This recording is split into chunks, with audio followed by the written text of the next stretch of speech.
I've pressed live. Hello. Good evening, everybody. Hello, everyone. Hello, it's Dr. Cat here. Not a real doctor. How many we got? Tracy, hello, Tracy. Is that it? Yay! Oh, were the loads waiting last week as well? There were a few. Tracy, I think we're in. I think Carol's in chat as well. What she want? And Ali. She's taking dog for a walk, and I know Ali were in earlier. Yeah. Oh, just let me turn my TV down. That was one thing I did forget to do.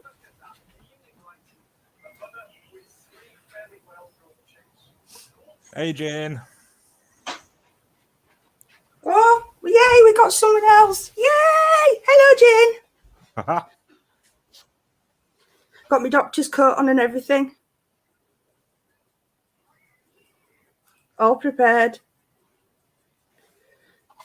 Documents. Little models to show you everything.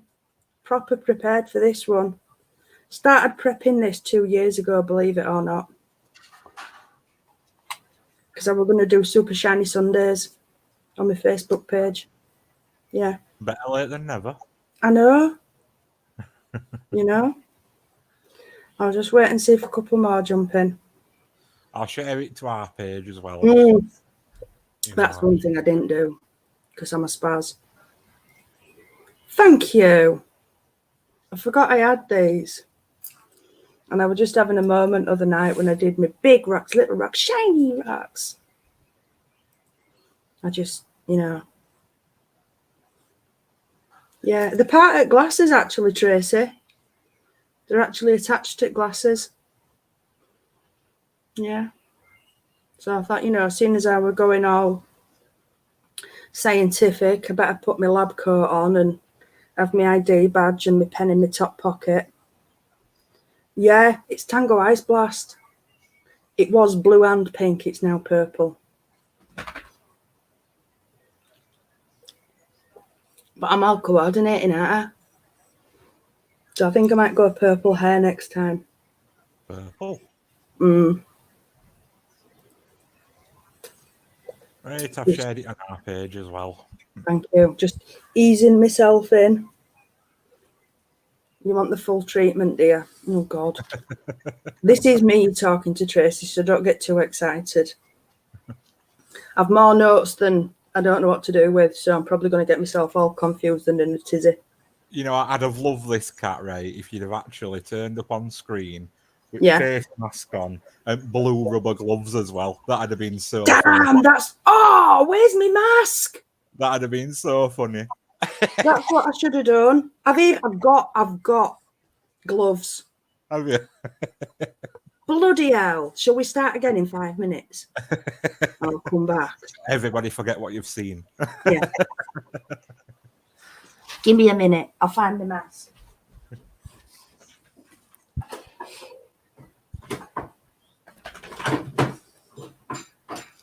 Oh, I don't know where it bloody is. But you did see me video on my mask anyway. You should have said that earlier when I said I were going quirky. I never thought on. It's just seeing visual just did it for me, you know. Yeah. I'm in my lab coat. This was my Rocky Horror outfit. All right, yeah. Yeah. I've lost weight since then, though, because I couldn't fasten it. It would just tits out when I did Rocky Horror. Right, that it's meant to be, though. What, tits out? Yeah. Yeah, because I went as Janet, you know, where she just has underskirt on and bra and lab coat. Yeah. You know, when they first walk into mansion. Yeah. Mm-hmm. So, yeah. Yeah, I'm going to have to think of something else now, aren't I, for next time? Something else to go with lab coat. Can't come in rubber gloves and a mask now. You spoiled that one. Should have kept that one to yourself, Andy, for next time. I know. Your clear quartz has appeared back in the bowl. Oh, nice one, Tracy.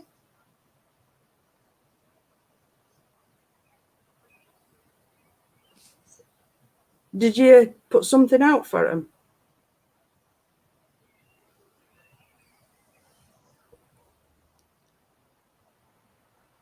Yeah, it's because they like to take a little piece, Tracy. That's it. Yeah. They like to share. Little keepsakes. Hey, I need a spirit box for somebody we know. All right.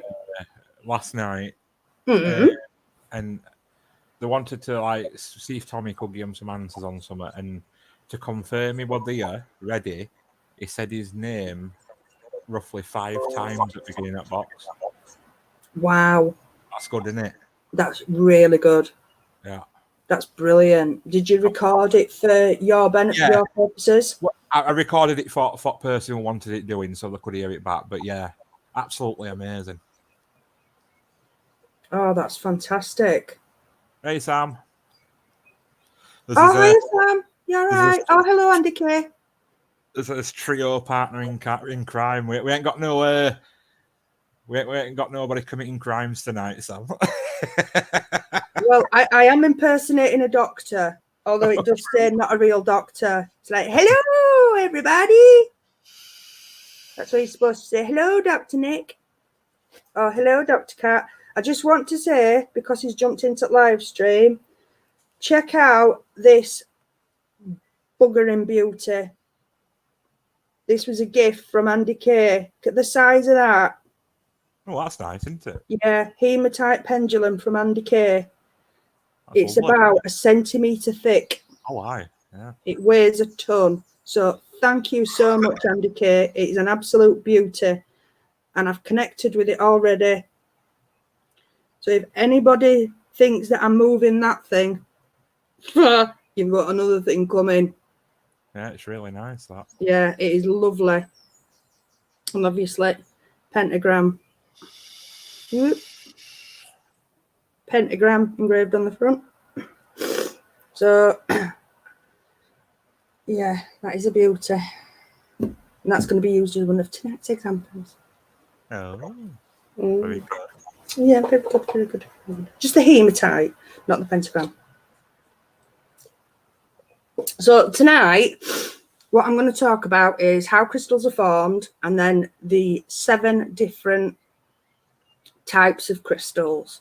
Some of them, there's a couple of them that do actually. Hi, Ali. Oh, I'm glad you made it back.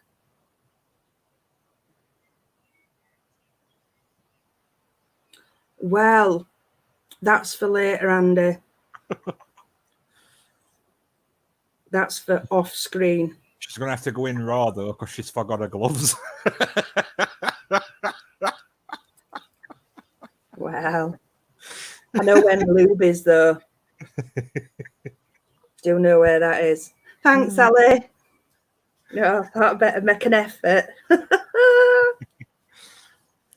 Oh, I love gridding, Ali. I did, one of my neighbours, her daughter got into crystals sort of last year, and she wanted, were it this Christmas? Don't know if it, yeah, I'm sure it was this Christmas. Could have been last Christmas. And she asked me if I'd put her a set of crystals together. And she had no idea what she wanted. And I thought a really good place to start would be, something gentle for her. So I made her like a mini crystal, a set of crystals to do a mini crystal grid. And I put her a load of information together about how crystals, literally what I'm going to tell you tonight, but in a simpler form, how they're formed, the different types of crystals, how to use a crystal grid, and basically how to look at how to connect with your crystals, how to cleanse them, charge them, all the information she needs in a very simple form for somebody who's just starting out and somebody obviously of her age, because she might be 13 now, but she was about 11, 12 at the time, just starting high school. Made it all into a right nice little booklet for her. Did a right nice picture of the crystal grid as I'd set it out, printed that out and labelled it all up for her. And she loved it, absolutely loved it. So that's what I'm going to talk about tonight. How crystals are formed. I'm going to go back to square one, because there's a lot of people get a bit mixed up with things. And I don't think it does any harm to sort of refresh yourself sometimes. I get mixed up with it. I forget what's what. And the seven different types of crystals. Now, there are a couple of crossovers. Some people put two categories into one, and that's because they are very similar. And again, you know what it's like when you're looking things up, depending on who you ask. And again, I'm not a geologist, so this is just information that I've researched over the years. It's information that I've gathered from going on courses, one thing or another. But yeah, so we're going to talk about that. And then I thought, you know, going down the weeks, I'm not going to do one every week, but sort of like every few weeks, I'll then go on to the different shapes of crystals, the different properties of crystals. And what I'll do, if anybody has any specific questions, if you put them, send them to me on Messenger. Then when I come to do my next live stream, I can answer them for you. Be easier to do it that way. And what I'll do is I'll try and put together a list, like a schedule of what I'm going to do in terms of each different live stream that I'm planning. I've also had a thought, if people would be interested, at the end of every live stream, I was thinking about holding a little raffle, sort of maybe £1 a person, and raffle off either something that I've made, like, I will get it and show you.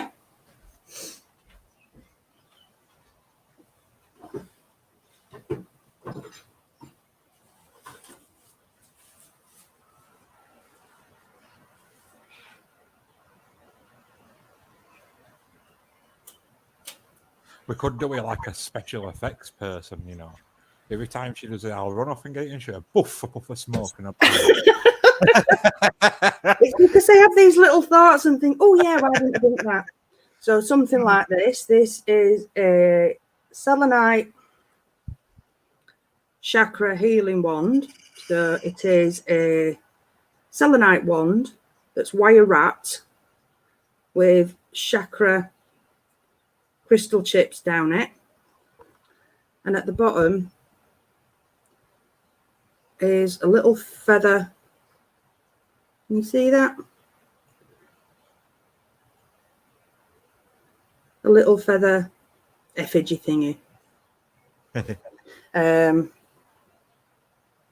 Yeah, and I've got different little, all sorts of different, like, little, oh, what's the word? Little dangly bits. Oh, dangly bits. Dangly bits. Or I can do crystal kits, put things like that together. Then there's obviously my wire wrap pendants, things like that. It's up to you. If you're not interested, you're not interested. If you are, you are. Or if people want specific kits putting together, I can do that for people as well. So, right, let's get on with it. So, there's 3 ways that crystals form. And the first one I'm going to talk about is mineralization. And that is when they form in water, and the minerals in the water sort of start clumping together, and eventually they get bigger and bigger and bigger, and obviously form your crystals. Okay, over time, years and years and years, it takes millions of years for them to form. They will form crystals. They are what they call sort of like igneous rocks, and obviously minerals. And some examples of those are like your rose quartz, peridot, green quartz, and that is what they call that's what they call crystallization, when obviously the minerals, and there's other bits as well other than minerals, but the little parts that are in the water all come together, because that's when you'll find that you don't just get a clear crystal, you'll get other elements in it. And sometimes with very rarely you can get a quartz crystal that's still got a bubble of water in it. They're really rare.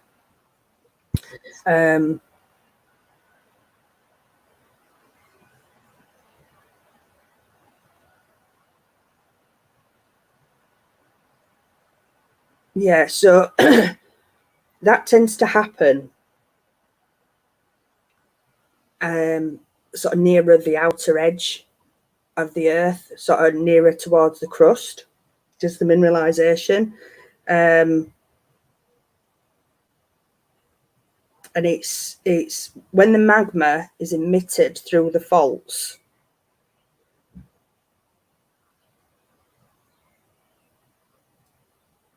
When the magma is emitted through sort of like the faults, and it begins to cool, when the lava's brain engage. Oh, I can't put my teeth in right. I'll stick with my minerals. Right, the first step in mineral formation starts when the magma cools. It rises upwards through the crust, forms underground lakes of lava.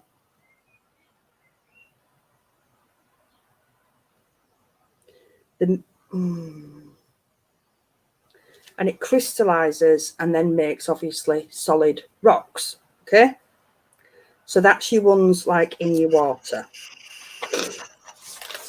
You've also got sedimentary. So obviously your sedimentary rocks are the ones that, these are the ones that are changed through environmental conditions. As the sort of like deposits form, and you get your sedimentation, you know, like you get your sedimentation layers, don't you? So like the compression of the sedimentation layers, the extreme pressure and heat forms the crystals, but this happens over, again, millennia. They form, all crystals basically form within the earth. This is why I was saying to you about the other night when we were talking about not putting them outside in the sunshine. I'm going to go to these other notes actually, because these are doing me head in, they're not making sense to me.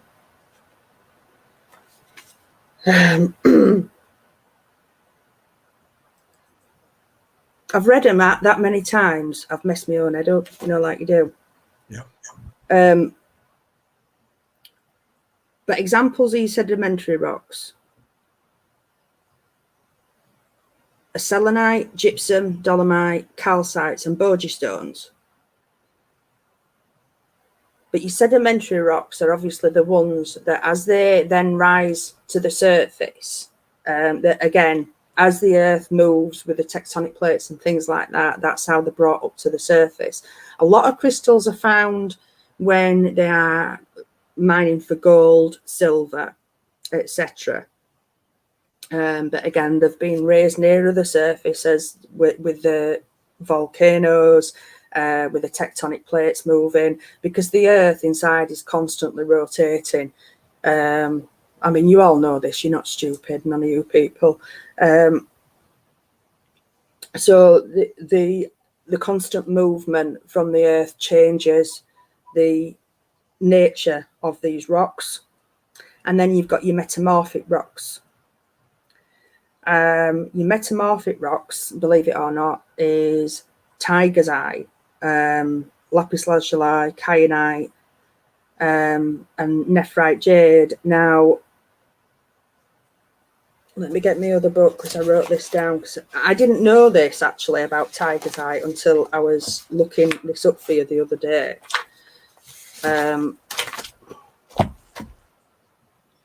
Lapis lazuli, actually.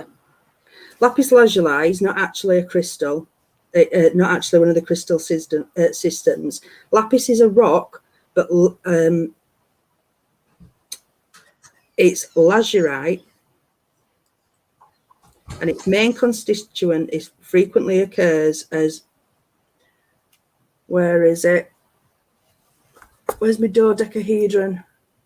Oh, I'll find it in a minute. And tiger's eye, for more than 100 years, it's been believed that it forms when parallel veins of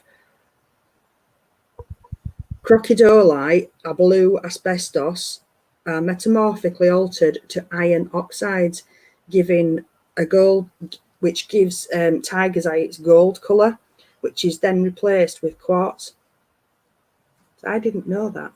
So that's how tiger's eye forms.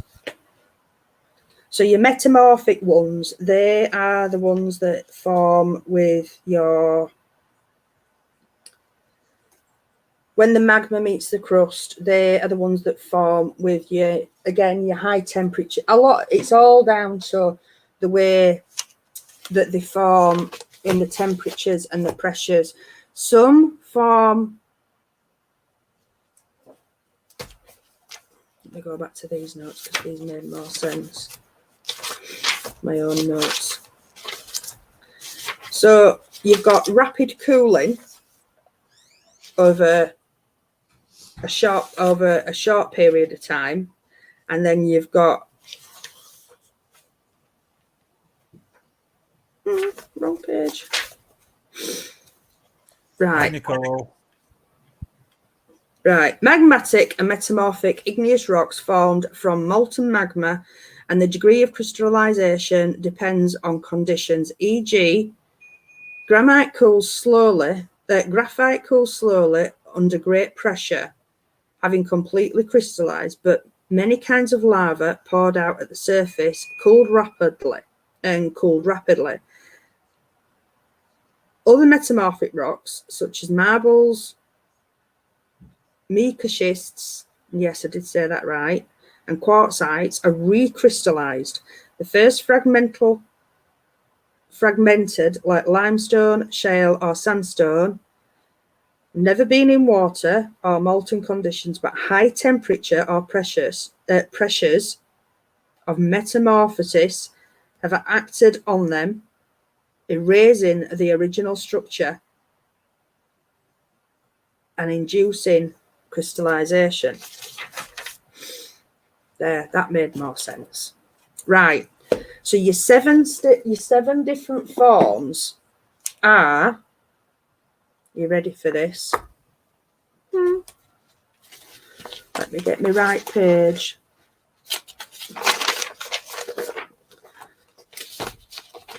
So you have got cubic or isometric.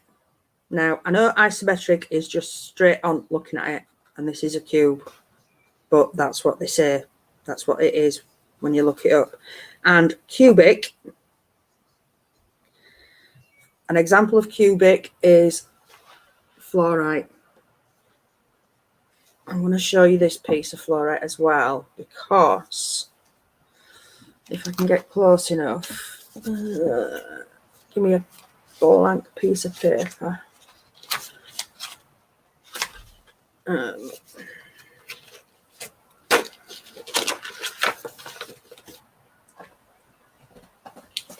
I'm hoping that you can see the formations in there. But we're doing it again. When you see this stone up close in the daylight, you can see the formations inside this. It's absolutely stunning, and it's a really good example of how this crystal forms. I haven't got yeah, I've not explained it really well, have I? I've got myself in a fluster there. Trying to be dead organised and right professional for you, and I've got myself in a right fluster with that first bit. I am sorry, guys. I've tried to do, I have got an example of each one. and I've tried to sort of like get my best example of each one for you that shows the actual formation. Then you've got, well, they're not in any specific order. Best example I've got of any formation is monoclinic, which is this shape.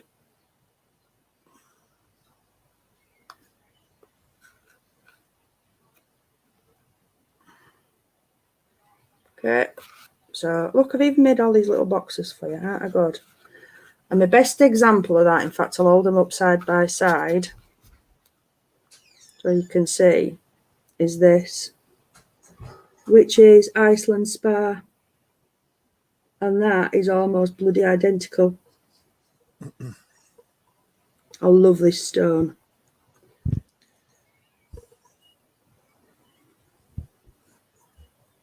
Oh, thanks, Ali.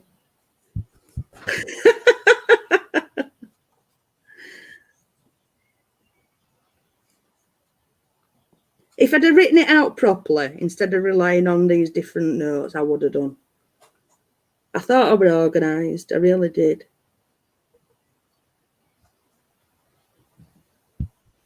Oh, yeah, I love Blue John. Yes, please. So that, I mean, that is a perfect example of how a crystal grows. That's Iceland Spar. That is amazing. So love that. But then another stone that's monoclinic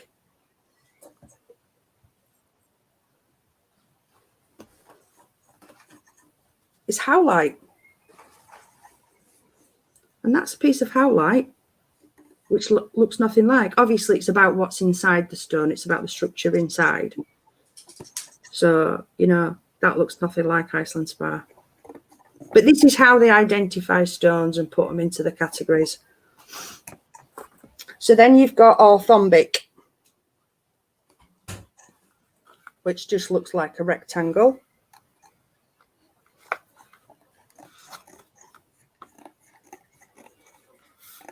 And an example of orthombic is iolite, which is a really pretty stone.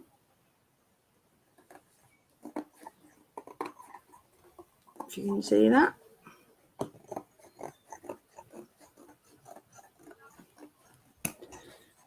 Then we'll move on to triclinic. So that's it's like a wonky rectangle is this.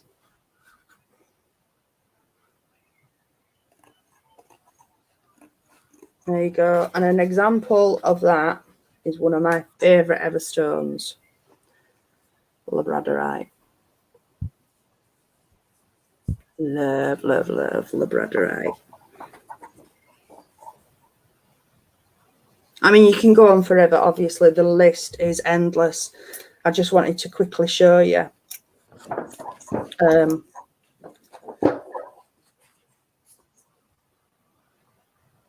These tetrahedra.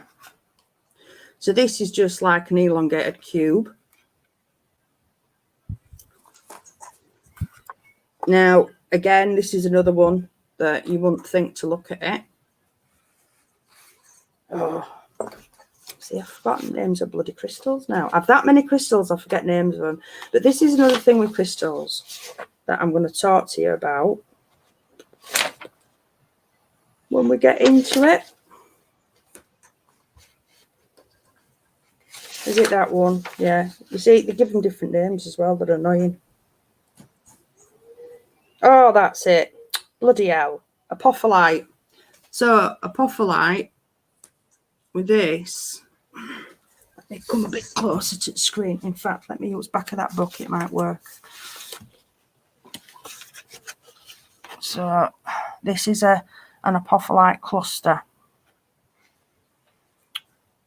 Oh, come on, focus. Can you see? Okay, let me know if this is this focusing all right? Can people see this? Andy, is it focusing all right? Just like lift it up a little bit. That's better. Yeah. Can you see the shape of the bits that are pointing off? Because they are in like tall cubes pointing off.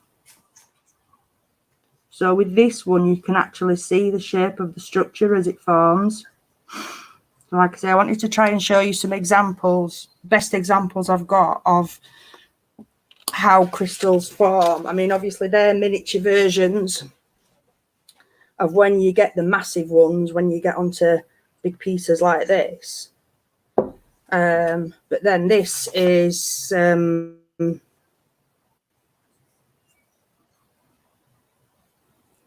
bloody hell, what's this?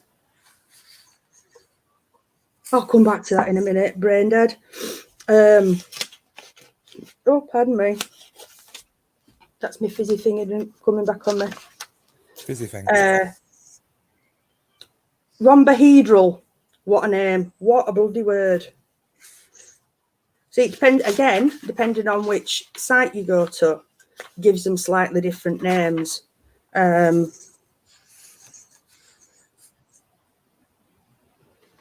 This site calls this the trigonal system, but it's, yeah, or it can be called the scalonahedra system. So this is your quartz family, is the rhombohedral system. So in this, you've got your agate, amethyst, aventurine, calcite, carnelian, citrine, hematite, jasper, quartz, rhodochrosite, ruby, sapphire, smoky quartz, tiger's eye. Because remember, that one changed. It metamorphosed into quartz. Now, with some pieces of quartz, obviously, if you've got just a quartz point, you can actually see the structure of quartz, and it looks like that. And then you get other pieces that you can see all the structure inside as well, how it's all forming inside. But then you get other, obviously you get your other crystals where you've got crystals forming within crystals. So I'm going to talk about that in another live stream as well. This is another good example of the crystal forming in its shape.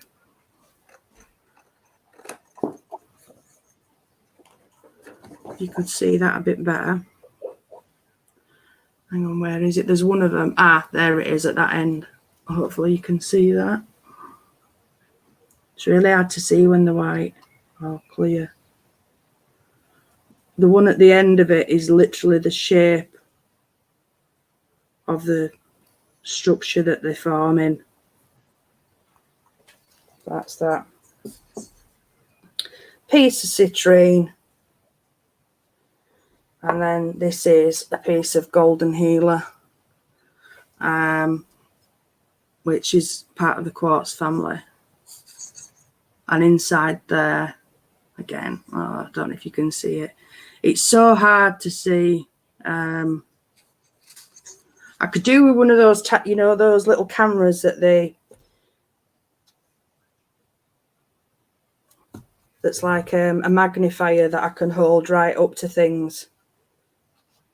Could do with one of them when I'm showing you crystals, really. But never mind. And then the last one is hexagonal. So your hexagonal family, you've got things like apatite, aquamarine, beryl, emerald, goshenite, morganite, sugarlite, and zincite. So obviously hexagonal, that's a hexagon, and it's an elongated hexagon like that. And only thing I've got is a raw piece of emerald, which a raw piece of emerald looks nothing like emerald that you and I would. Huh. It's what, sorry? Saying there's quite a few like that. It looks not like what we assume them to look like, you know. That's it. I mean, raw. Ruby's same, isn't it? Ruby's I was just going to say ruby. Yeah, raw ruby. And when you see like ruby and zoisite, it looks nothing like a piece of ruby. Yeah. But yeah, when you see the raw stones, I mean, you've got to get a massive piece of the raw stone to get the really shiny gem out of it. Yeah. But so that's how they form. I know I didn't explain it very well. That's how they grow, should I say. That's your 7 forms, and there's some example. Now, the reason that crystals work is because crystals, when they do form, when any of these, when the molecules and atoms are plotting together and forming inside that crystal, they form in such a way that is so structured. It is the most perfect structure of anything that there is on this planet. There is nothing else on this earth that forms like a crystal. So there is nothing blocking the structure, nothing getting in its way. So they transfer, they hold energy, they transfer energy. And that is why they are used like they are for so many things. Just bear with me 1 second. Let me get it. I've mixed all my bloody paperwork up now. I'll get there, I'll get there, I'll get there.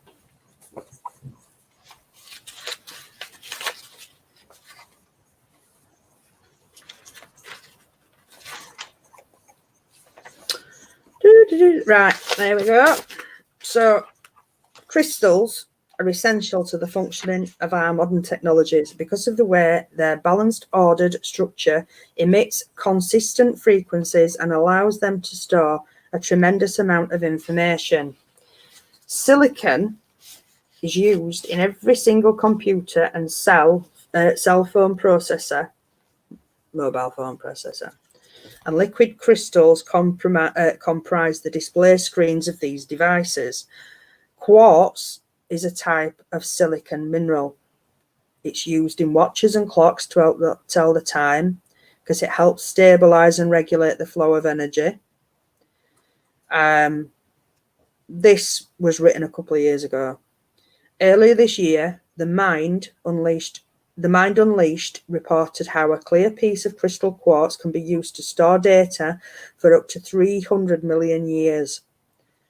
Galena and pyrite can be used to make radio receivers that do not rely on batteries. Ruby crystals were an important part of the first ever laser developed by Bell Laboratories in the 1960s, and it is still used today for its abilities to focus and concentrate energy.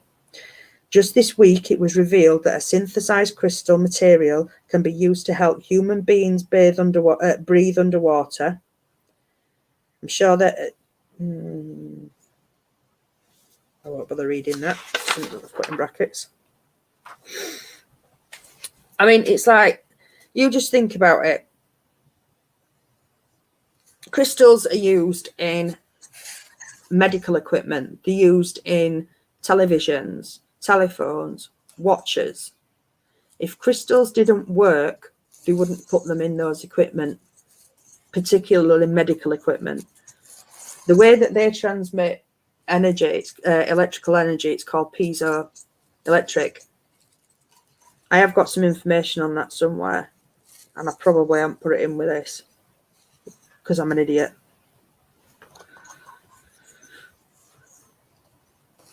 Although, hang on a minute, it might be here.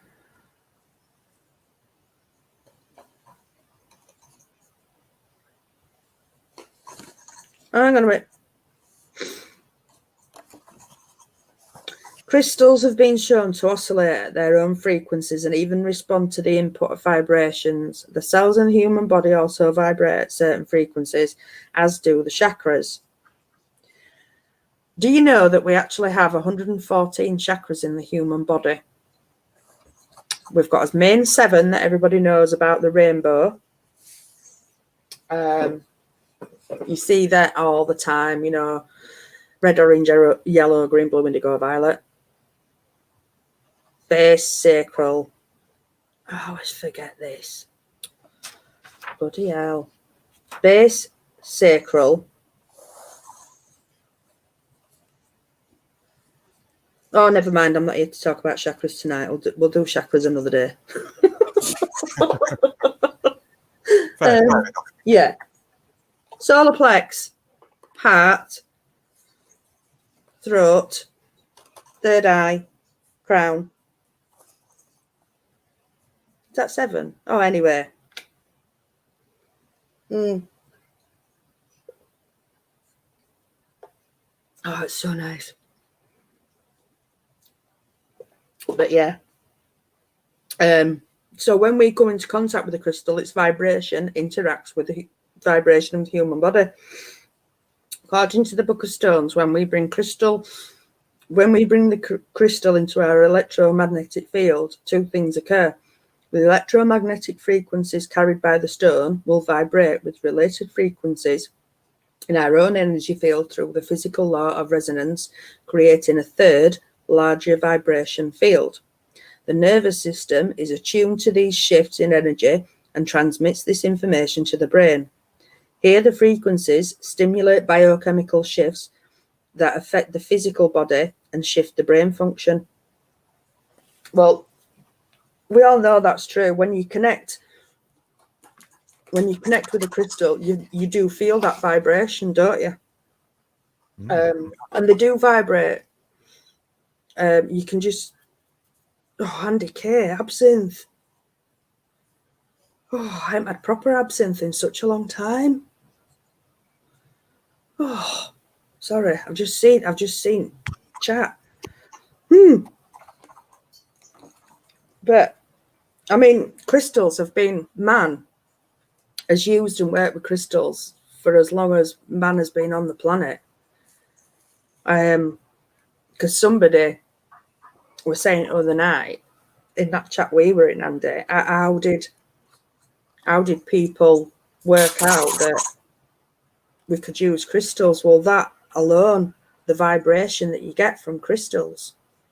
I mean, I went to Egypt in 2010 and we went to, I mean, you can just feel it when you're in Egypt anyway, around all the monuments, but we went to the unfinished obelisk. And that's a massive piece of quartz and you can just feel the energy from it. It had more value back in Egypt than gold did. Yeah. It's just phenomenal. It's granite, which has obviously got quartz in it, but it's just amazing. That place is unbelievable. It really is. Honestly, it blows your mind, the feeling that you get there. And in some ways you can understand why they don't actually want to progress with things, because I'd be quite happy stuck in that place. But I mean, it says here that the ancient Egyptians used to bury the dead with a piece of quartz on the forehead to help guide them to the afterlife. Dancers wore rubies in their belly buttons to enhance sexuality. I do that regularly. I bet you do. Necklace over the heart was intended to bring love. Forehead crowns were also worn to stimulate the third eye. Even used ground up lapis lazuli and malachite as makeup. Perhaps most interesting is the account of the pharaohs who carried a copper cylinder and a zinc cylinder, each filled with quartz, to balance the ka and the ba energies of the body, equivalent of yin and yang. That's interesting, isn't it? It is actually, yeah. Ancient Greeks rubbed themselves with crushed hematite before going into battle, thinking that it would make them invincible. Which hematite has long been known as the healing stone. Name for amethyst is derived from the words for not drunk. Definitely not Andy Kay. You what, sorry? That is definitely not Andy Kay. Well, yeah. Not drunk. Yeah, I mean, just all the ancients have used stones for as long as, well, yeah, for millennia. So crystals are just, I mean, I aren't just saying this, but crystals really have changed my life. I started using crystals when I got into the paranormal. I was aware of crystals. I'd come across crystals. I liked crystals. I had bought crystals to make jewellery, but I never really knew much about crystals. I never really used crystals. They did, Sam. I think it were a piece of quartz. But I'm not 100% sure. I'll look that up.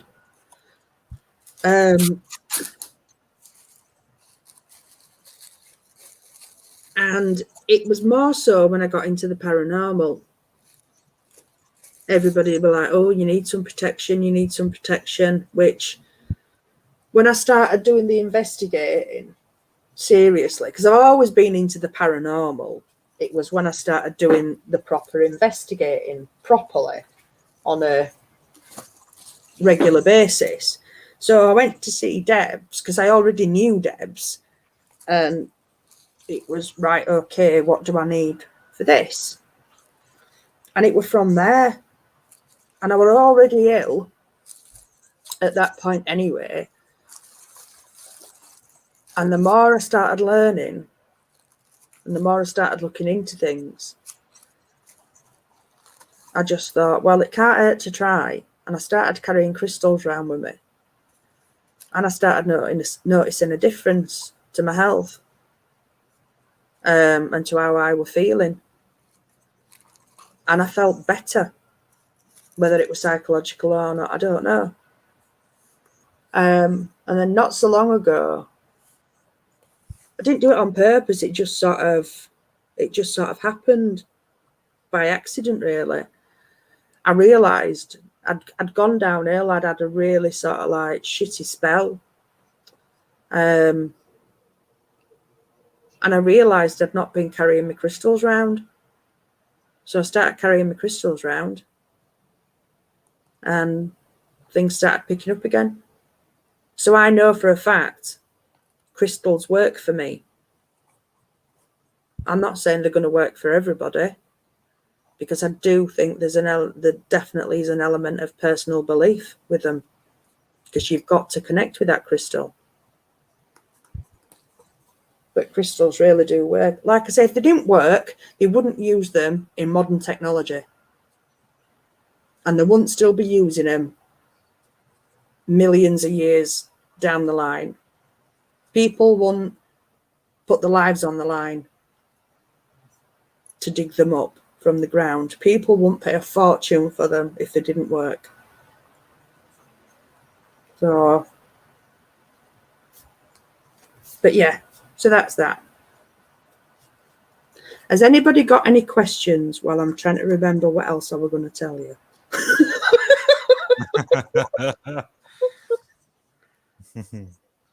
Icelandic spa. Well, that's that. That's that. That's what shows you Icelandic spa.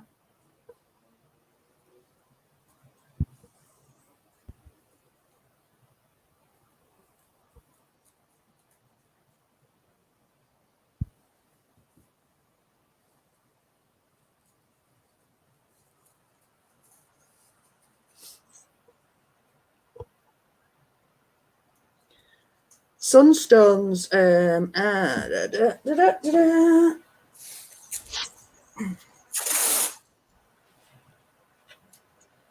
I have a piece of sunstone.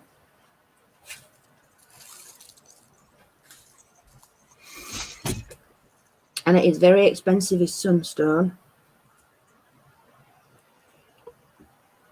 And it's I nearly said a shitty little stone. For the money, it is anyway.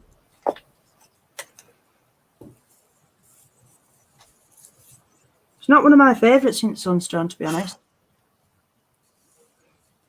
I think that could be it.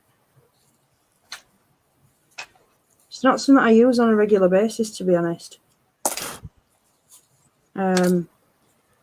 And I think that's half the problem. You forget what they are. You buy them and you forget because there's that many.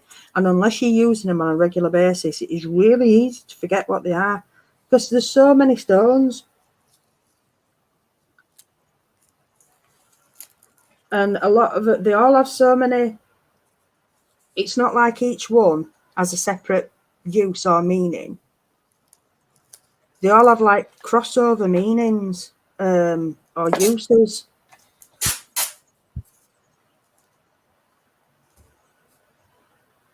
Are you wrapping something up, Andy? Yeah. I thought so. I thought I could hear sellotape. Are you wrapping wands? I am. I think it's only tiny because I think I had customers buying. I do actually know what I'm talking about when it comes to crystals. I've not made it look that way. I know I am at all. But I mean, it's like these 3 books alone. Crystal Bibles, okay? Crystal Bible 1, 2, and 3. They're not the only books I've got. I must have 10 different books on crystals. And each book must have, oh God, what we got? How many does that say? That's 250. So within these books alone, there's got to be 800 crystals. My memory is shocking, as you well know. I can't memorize the uses of 800 crystals. And each crystal, even though I just said they don't have their own individual, they do, but what I mean it's not like that crystal does that, that crystal does that, that crystal does that. It's because all crystals are good for energy. They're all good for protection. They're all good for healing. But then you'll get some that are good for this, some that are good for that.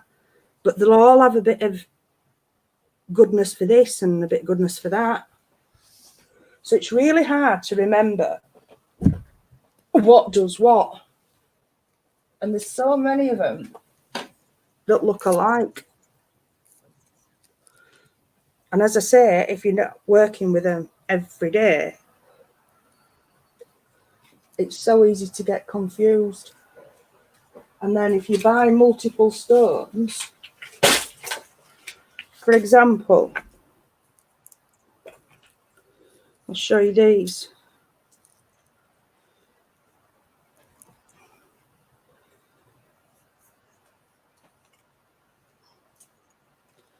They look like same stone, but not. Yeah, they're right. They all look like the same one. Yeah, but they're not. One's jade, one's aventurine. Right. A lot of your green ones look the same. A lot of your brown ones look the same. A lot of your sort of like agates look the same. And that's half the problem. They all look a lot of them look the same. So it can be really hard. I mean, I've even gone to Deb sometimes and said, "What are these?"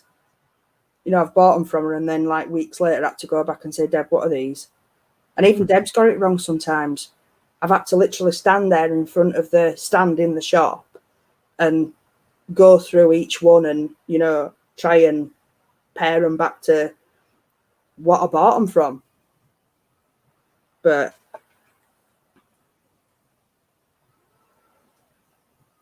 yeah, they're just that's one of my favourite. See, some people might think that's a citrine. It's actually honey calcite. So, but yeah, it's really hard knowing what's what with crystals. Unless you've been doing it years and years and years, and you're a geologist, it's hard to remember what's what. Apart from really obvious ones, and like I say, they all have what I call sort of like the primary property, which will be like I say, they're all good for protection, they're all good for healing, and they're all good for grounding. But then you'll have some that are slightly better at protection, some that are slightly better at grounding, some that are send me a picture, Tracy, and I'll try and help you. She says. Yeah, some that are better at like psychic protection, some that are better at some that are good for depression, some that are good for, and it's all right saying depression. What kind of depression? There's different kinds of depression. There's some that are better, some that are good for specific types of health. There's some. I was going to say when you put staged, Ali, I thought, what are you doing staging your house? Staging it for what? What do you mean, what a stench? Didn't you like it, Ali? Oh, I love the smell of sage. What kind of sage did you use?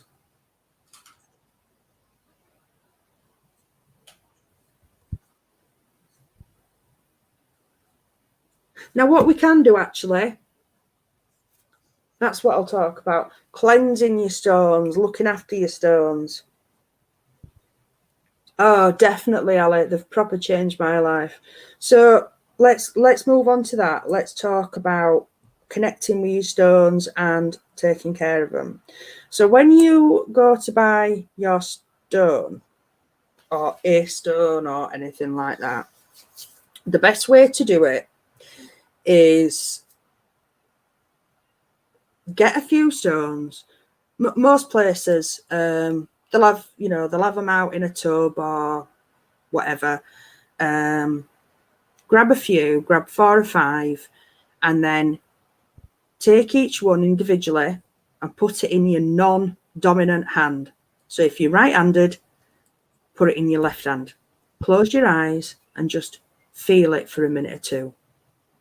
Pop it to one side, take the next one, do the same. And just when you've done each one, you'll know which one feels right to you because it'll feel different to all the rest. If it feels horrible to all the rest, then you'll know you don't want it.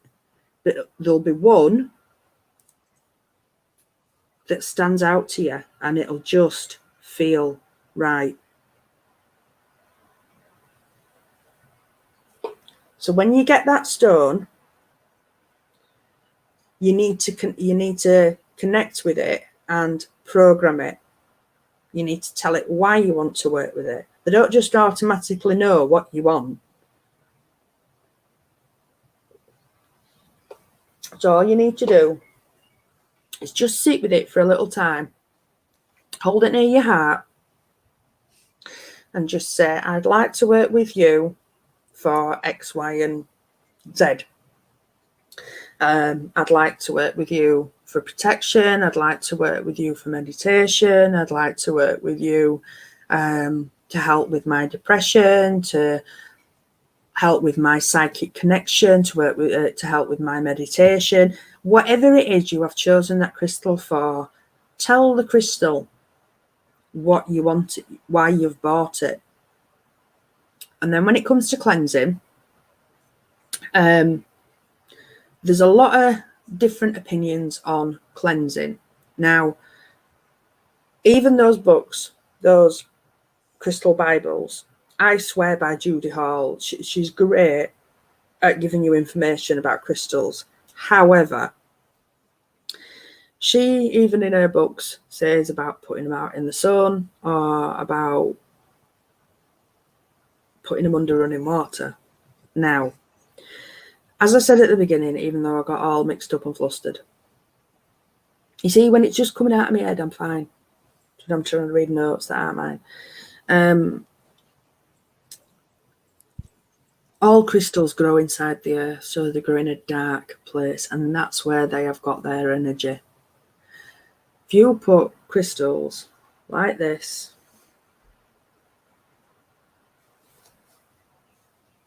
or this outside, they're going to bleach, especially amethyst.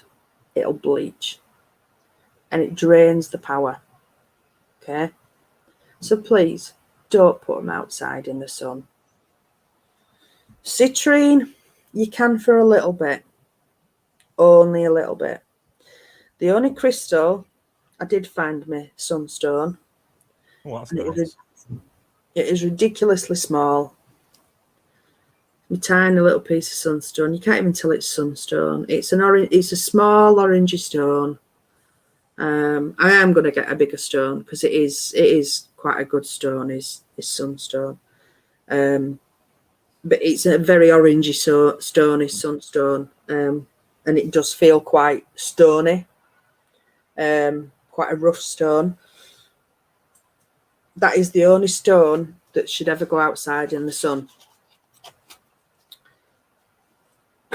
So when it comes to cleansing your crystals, there's only a couple of things that I would recommend. And Deb, I talk about Deb, she's my guru. She's been doing it for over 30 years. So what she doesn't know isn't worth knowing. She's taught me pretty much everything that I know. I'm coming on to that, Jack. Yeah. So cleansing, smoke from sage, sound from a singing bowl, tincture bowls, things like that. Or you can use smoke from incense sticks as well. Sage, frankincense, natural incense, things like that. You can cleanse them under moonlight. And then when it comes to recharging, because you've got to recharge their energy as well, especially when you've used them. Ideally, you should cleanse them every time you've used them, but cleanse them every month. And you should recharge them every month. Don't matter so much if you've not been using them, if they've just been sat about. But even when they've just been sat about, their energy will eventually dissipate. But to recharge them under the light of the full moon. Don't worry if it's cloudy, the energy will still get through. But put them out under the light of the full moon. And when I say put them out, that doesn't necessarily mean put them outside. If you've got a space that you know is safe, great, get them outside if you can. I put all mine on my bedroom windowsill because it's in a great spot. The moon comes round and they're in view of the moon all night. Don't put oils on your crystals though, Wella. You don't mean that, do you?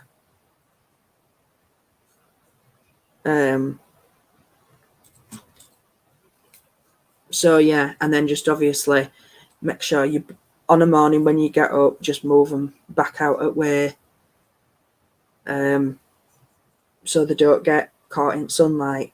Now you can put them out the night before the full moon, the night of the full moon, and the night after the full moon as well. So you can do it those 3 nights. So if you miss the night of the full moon, you think, oh crap, that's it, I can't do it now till next month. You can do it the night after the full moon. So don't worry about that. But the full moon obviously is always the best night. You can do it all 3 nights if you wish.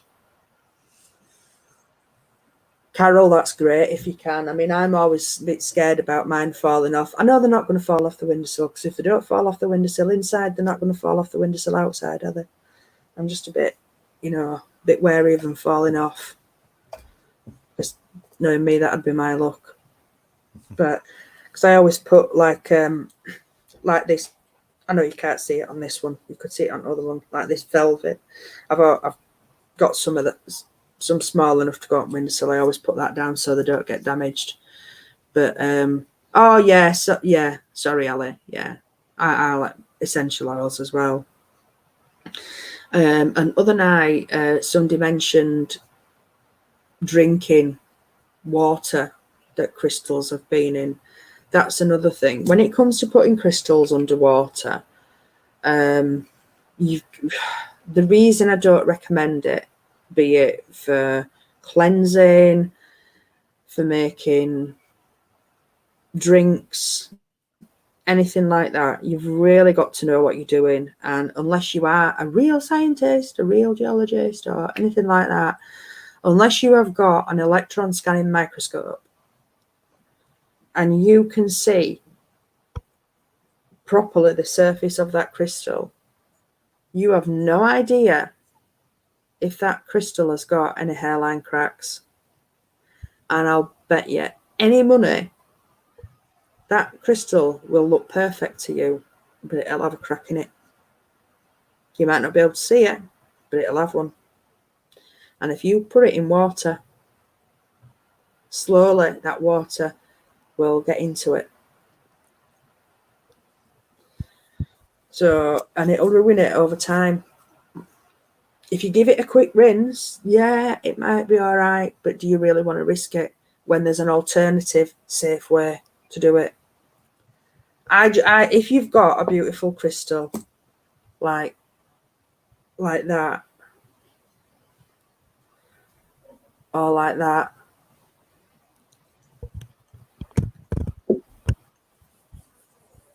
or like that, are you really going to risk putting it underwater when you know you can just waft some smoke over it, or bang your tincture bells or your singing bowl? I wouldn't. I'd rather just do my singing bowl. There's no point, is there, to be fair? I mean, so yeah, so that's your cleansing and charging. Also, obviously, one of the other obvious things really is don't keep your raw ones next to your tumbled or polished ones. Thank you, Carol. Did you mean the quartz one? Exactly, Tracy. Exactly, Andy. Now, I'm quite lucky with my crystals because I know exactly where they've come from, but not everybody does. Do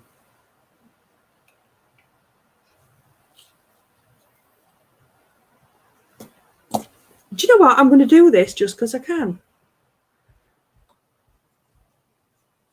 Oh, where is it? I like this. I like this feature on StreamYard.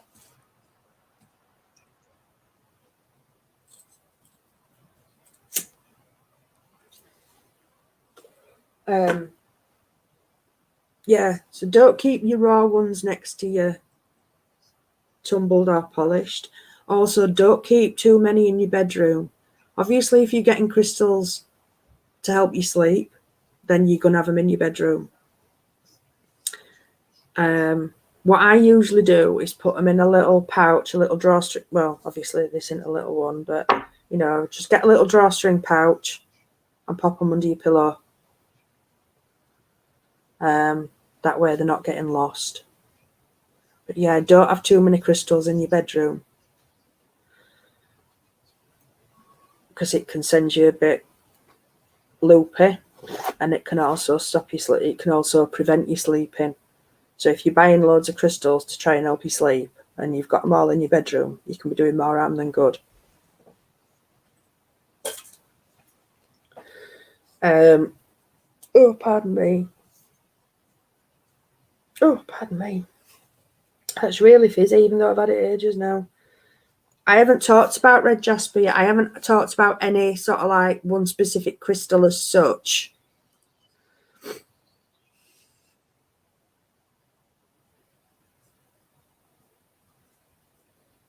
Why keep them separate? Purely because your raw ones will scratch your polished.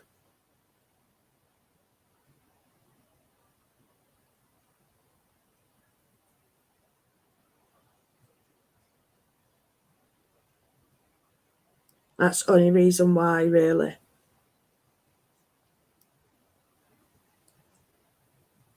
Thank you, Andy. Worries.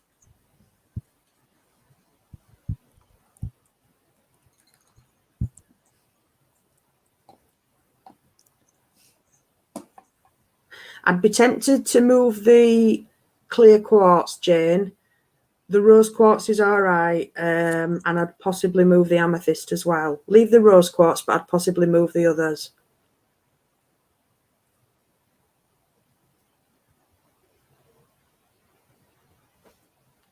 No, Tracy, just that really.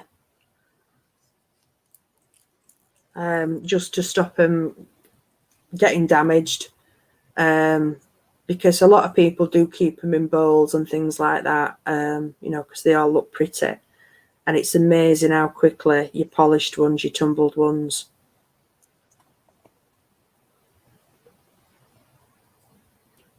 That's right, Andy. But again, that's another one that's... Andy's just said there about the Mohs scale, the hardness of crystals. But again, trying to remember which crystals were on the Mohs scale. It's like trying to remember which crystal does which. But that's something that I am going to start doing on my page. I'm going to start taking photos of all my crystals. I did start doing with... You can keep it in your bedroom, but I would move it away from the side of your bed. Can affect your dreams, that's all. Which one's that? Amethyst. Oh, I'll put my big lump at side at bed then.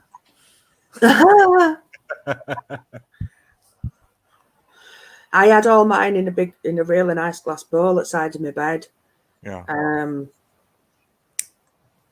Because that's how sort of like well, not how I started, but not how I started at all. But I just thought it'd be nice to have them at side of my bed. I've got a little bedside cabinet, and I just thought, well, I hadn't really got. I've got them few that you've seen that I had on my fireplace, but I hadn't really got anywhere else to have them in room. We're hoping to redecorate at some point, and I do want some shelves putting up somewhere in here. But it was mainly because any work that I do, I was doing it in my bedroom.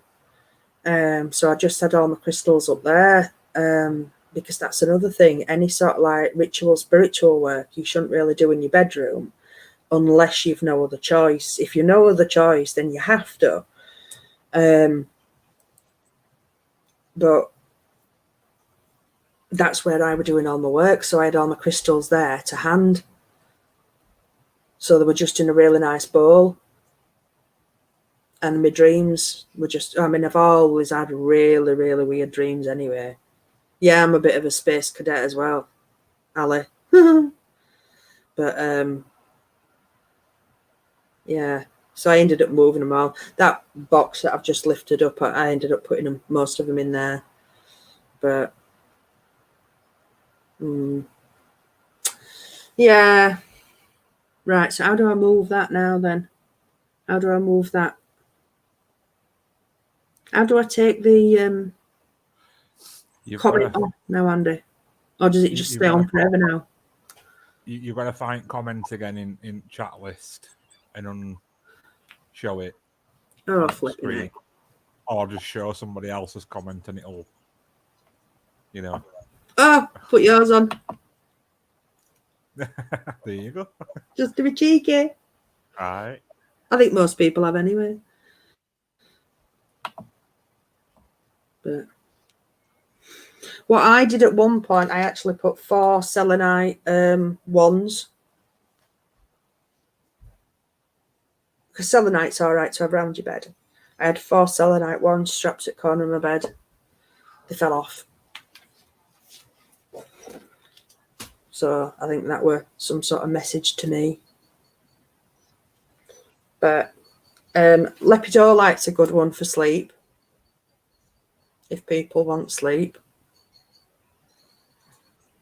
There's all sorts. Again, like I say, there's lots of crossovers when it comes to crystals. But if there's specific things that you want to know which crystals for, message me and I'll do a session on which crystals for which.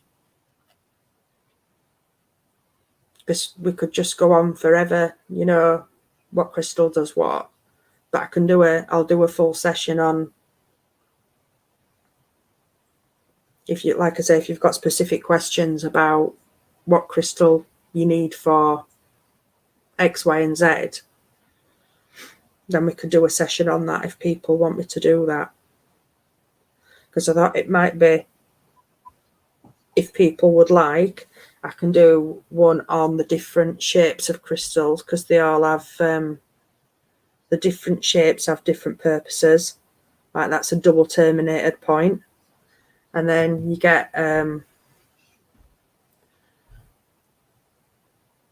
single terminated point. You see that's just got one point on the end. And then you have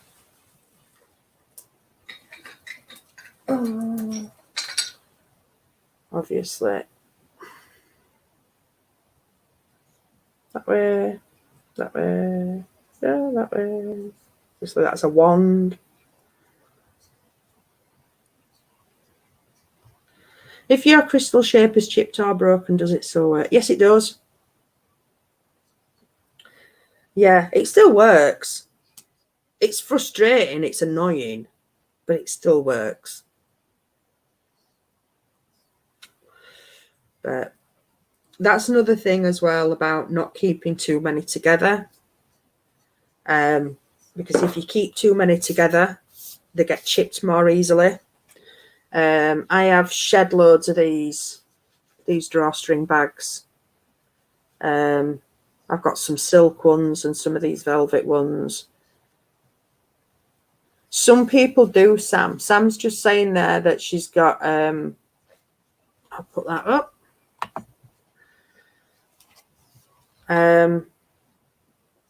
Now, I always used to go for tumbled, and then I've gradually sort of switched onto raw.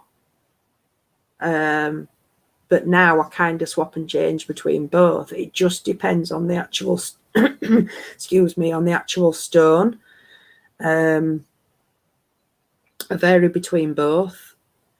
You see, that looks like it's something that somebody's worked on, but it isn't. It's just a natural piece.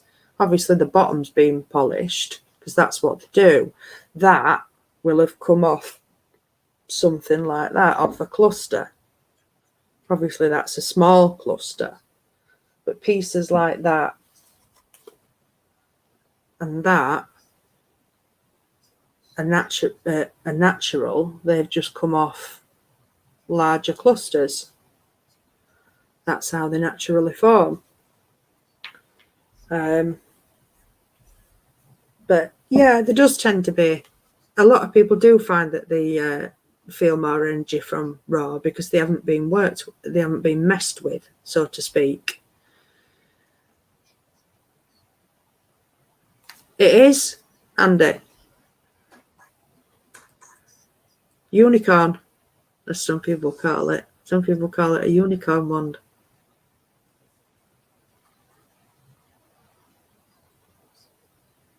It is ribbed. But yeah. I ain't saying nothing. Nope. I've got another one of them as well, haven't I, Andy? But yeah, to keep them getting chipped, I mean, it's like this one. Unfortunately, where is it? Which side? There. Can you see just on that edge? as it's coming round. Move over there. Move over there. Just as it's coming round, that's chipped there. And this stands up, and I have it stood on my fireplace, but it keeps falling over. So it's got chipped on that side, which is really frustrating. So I just have it laid down now to stop it getting chipped anymore. And which piece of, was it this piece of fluorite? Yeah, this palm stone. Got a chip in it there. It was in my bowl of crystals, and I was letting somebody look through them, and they kind of threw it back in a little bit too roughly.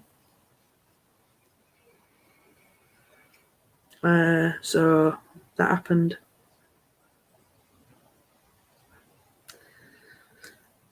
So yeah, try not to keep too many together. Be careful with your raw and your tumbled. And if you're carrying them around, I mean, I usually have mine in my bra. Women should keep them in the bra. Men keep them in the sock. And or if you don't feel that they're safe in your bra, put them in your pocket. But put them in a little pouch like this, and then you're less chance of losing them. And again, don't put too many in at once. Less chance of damaging them as well. And also be careful with things like this. I nearly did call this pyrite before, but it's not pyrite. It is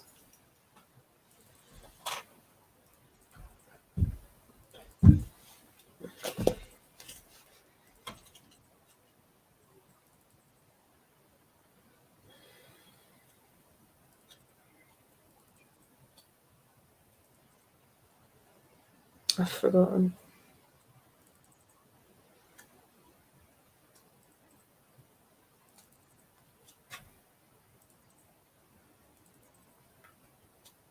Oh, I can't remember. But anyway, it's one of the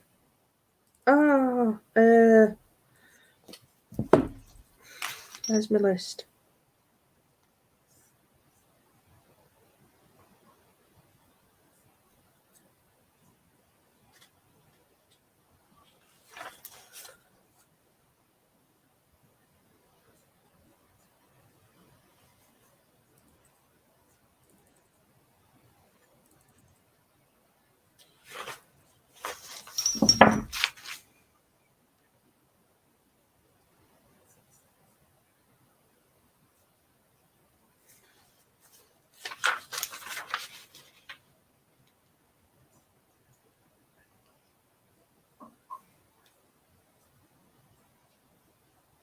Calcipyrite. It's calcipyrite. So it's heavy, and it's got pyrite in it. So it's quite heavy, irony feeling. So that will chip your typical crystal. So you have to be careful with things like that as well. Ooh. Moral of the story with the palm stone. Well, this is true, Andy. Yeah, you have to be careful with family jewels, aren't you? Very careful. So, has anybody got any questions?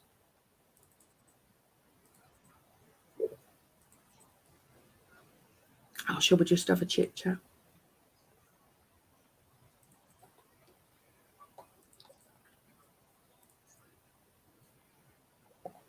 Or would you be interested in me putting some crystal kits together for you again?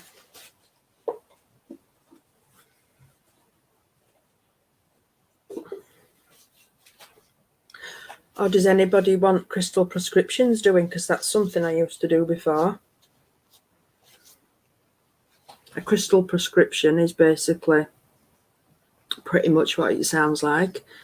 If you've got problems drop me a message. We have a chat about what's going on.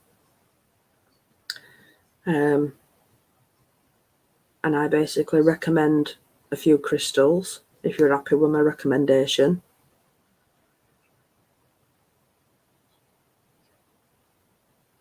Then you buy the crystals and I send you them. Oh, that's okay, Jack. The start went a bit skew-if. I didn't put my notes in order properly. As per. Yes, please, to which one, Carol? And Jack, you said sounds great too. So which do you want? Which do you want? You're saying yes, please. Which do you want? Raffle, crystal prescription,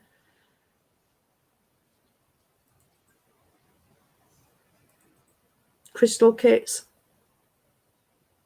all the lot.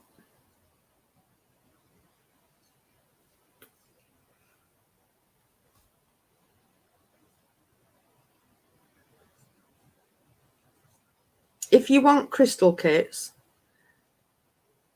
go to my page on Facebook. The crystal things.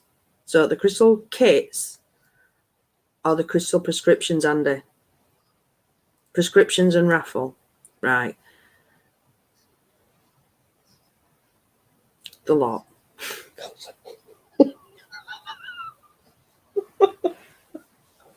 Okay, right. Okay. I'm going to drop a link to your Facebook page in the chat. Okay, thank you, Andy. Right.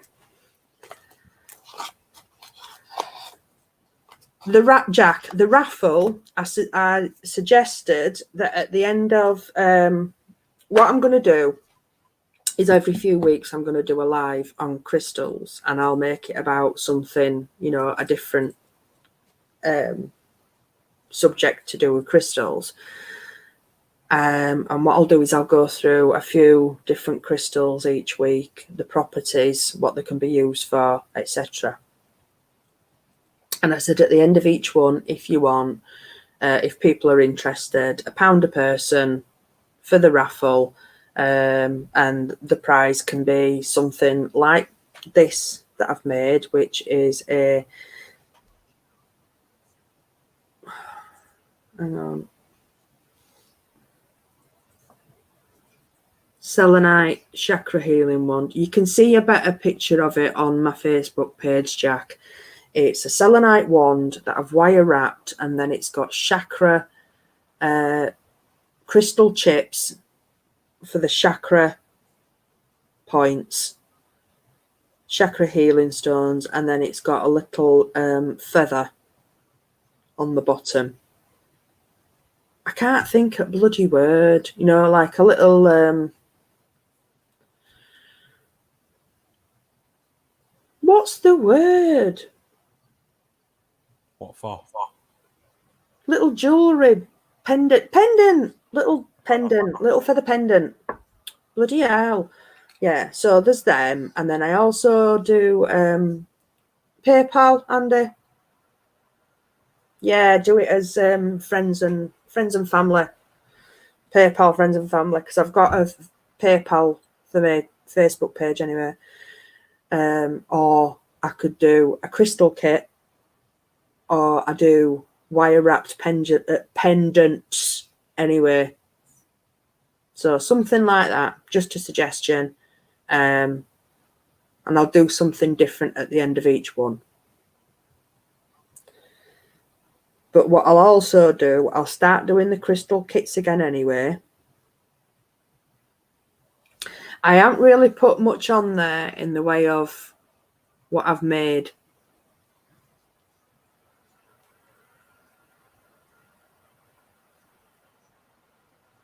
Yes, Jack.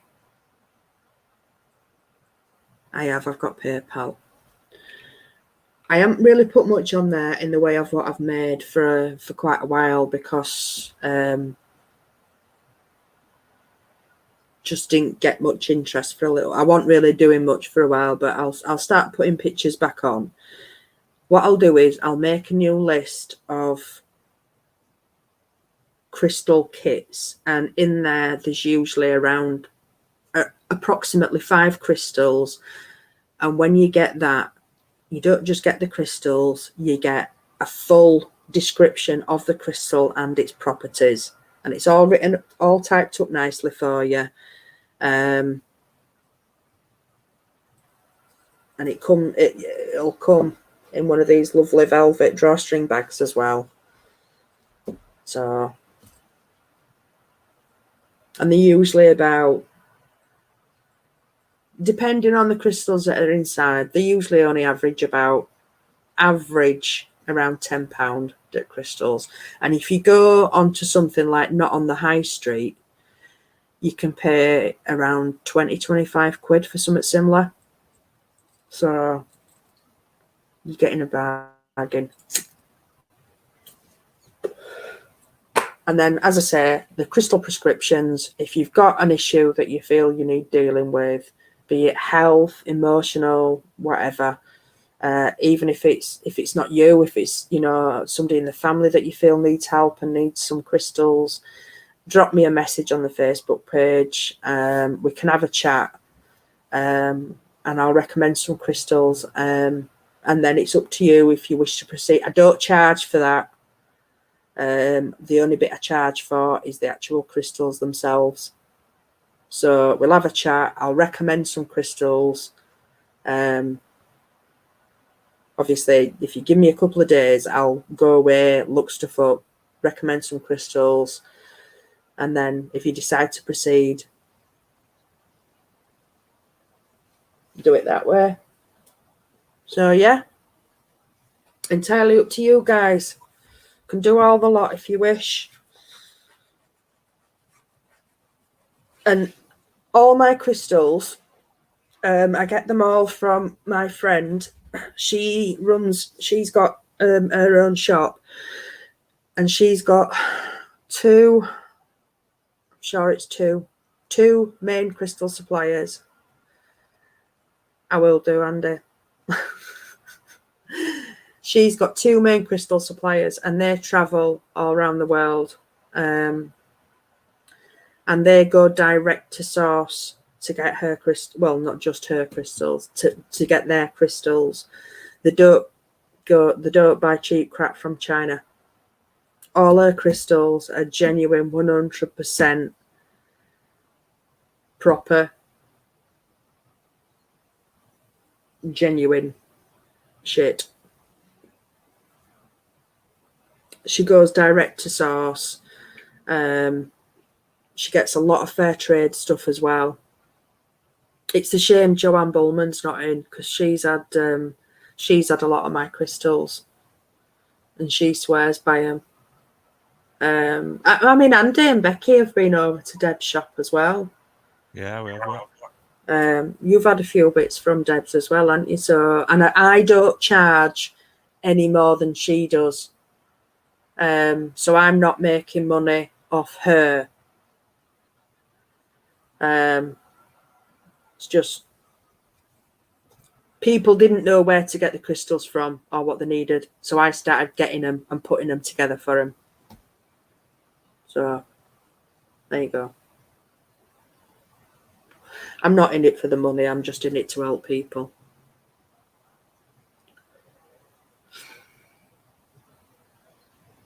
So then, what we on? Can't even see time. My own clock. 10 It's about o'clock. 10 o'clock. Yeah.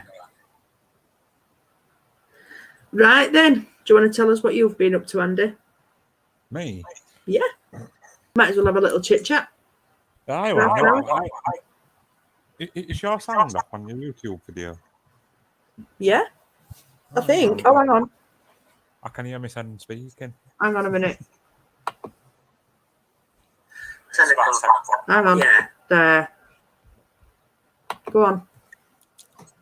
Yeah, so I ain't been doing much. I did that spirit box last night, which turned out very well. Yeah, brilliant. I've just got in a massive camera kit, as I was telling you earlier. Oh, yeah. Looking forward to it. Semi-professional, video vlogging kit. Yeah. It's got a mad gimbal with it, and it's Oh, cool. it's proper like using a robotic arm. You know, like Oh, fantastic. it's one of them electronic ones where you can like actually, like, you've got a trigger that you can move head with, you know, stuff like that. It's proper mad. But yeah, I've ordered a few more bits for that, so we're going to try going for a more cinematic look with his videos. Should be quite interesting. But yeah, for me now, it's all about getting back out there and getting some videos done. I bet that'll be brilliant because your intros are absolutely fantastic. They really are, Andy.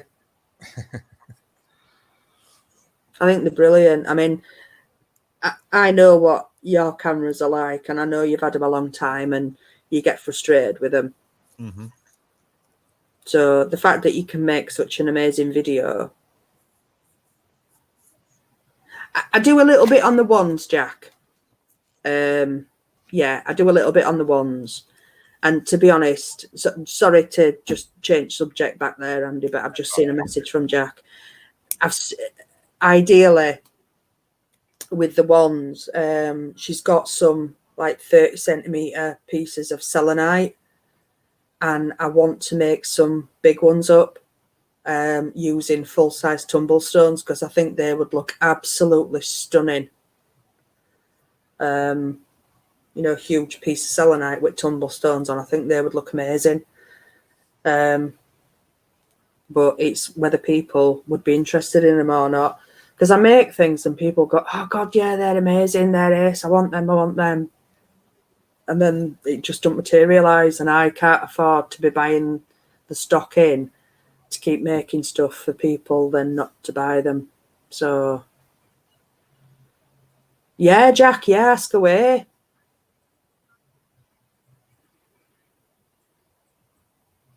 Jack wants to know about your ones, Andy. Oh, right. Can you talk about them? Are we going to talk? I can't watch. I ain't know. I ain't really. I mention them now and again on my channel, but I ain't really done a. I was meant to do one with this last lot that we sold, but I just forgot. I got that many to photograph and list online. I just forgot to do a little video on them. But yeah, well, what do you want to know? I mean, you could try selling some on ours if you want, Kat. See what sort of interest. Oh, thanks, Andy. What? No, I'm saying thank you, Andy. All right. I didn't know if you were saying Andy K then. No, to you.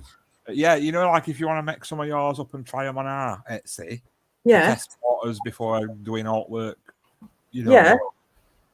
You could try that by all means.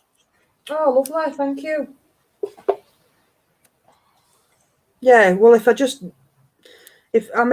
got enough selenite to do probably half a dozen at smaller ones. Yeah. And if I just got enough to do a couple at larger ones and see how they went. Yeah, I'd definitely give it a go. It's like, you know, my uncle Harry makes some little poppets. Yeah. Oh, they're great. Yeah, we've got a load of them up for his. So brilliant. We do like obviously sell for other people as well. Mm. And I don't charge no commission. Well, I'd be happy for you to take a cut anyway, Andy. It's only fair. As long as fees paid, I'm not bothered, you know. But we usually try and price our stuff with a fee is included in price, you know, and then it's covered then, isn't it? All right. Yeah. Well, I've never sold on Etsy, so I don't know how it works. It's all right. It's not too bad. You can just get really awkward customers. Yeah. Oh, dear. Is that a question to me, Jack, or to Andy when you're saying how can they be used?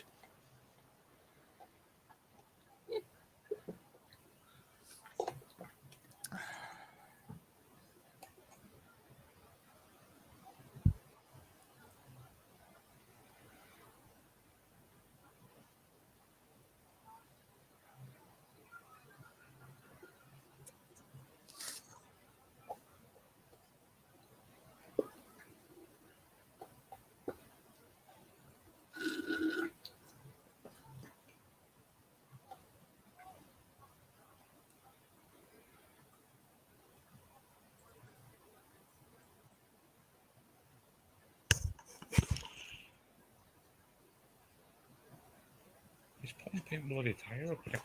Next door neighbour keeps pumping his tyre up with a foot pump, and it makes a great racket.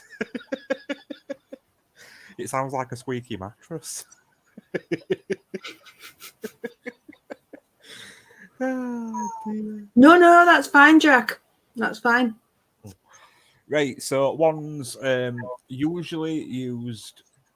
Well, there's got a fair number of different uses, to be fair, depending on what you're into and what you do. A lot of people use them in like ritual ceremony magic and stuff like that. You know, invoking elements and stuff.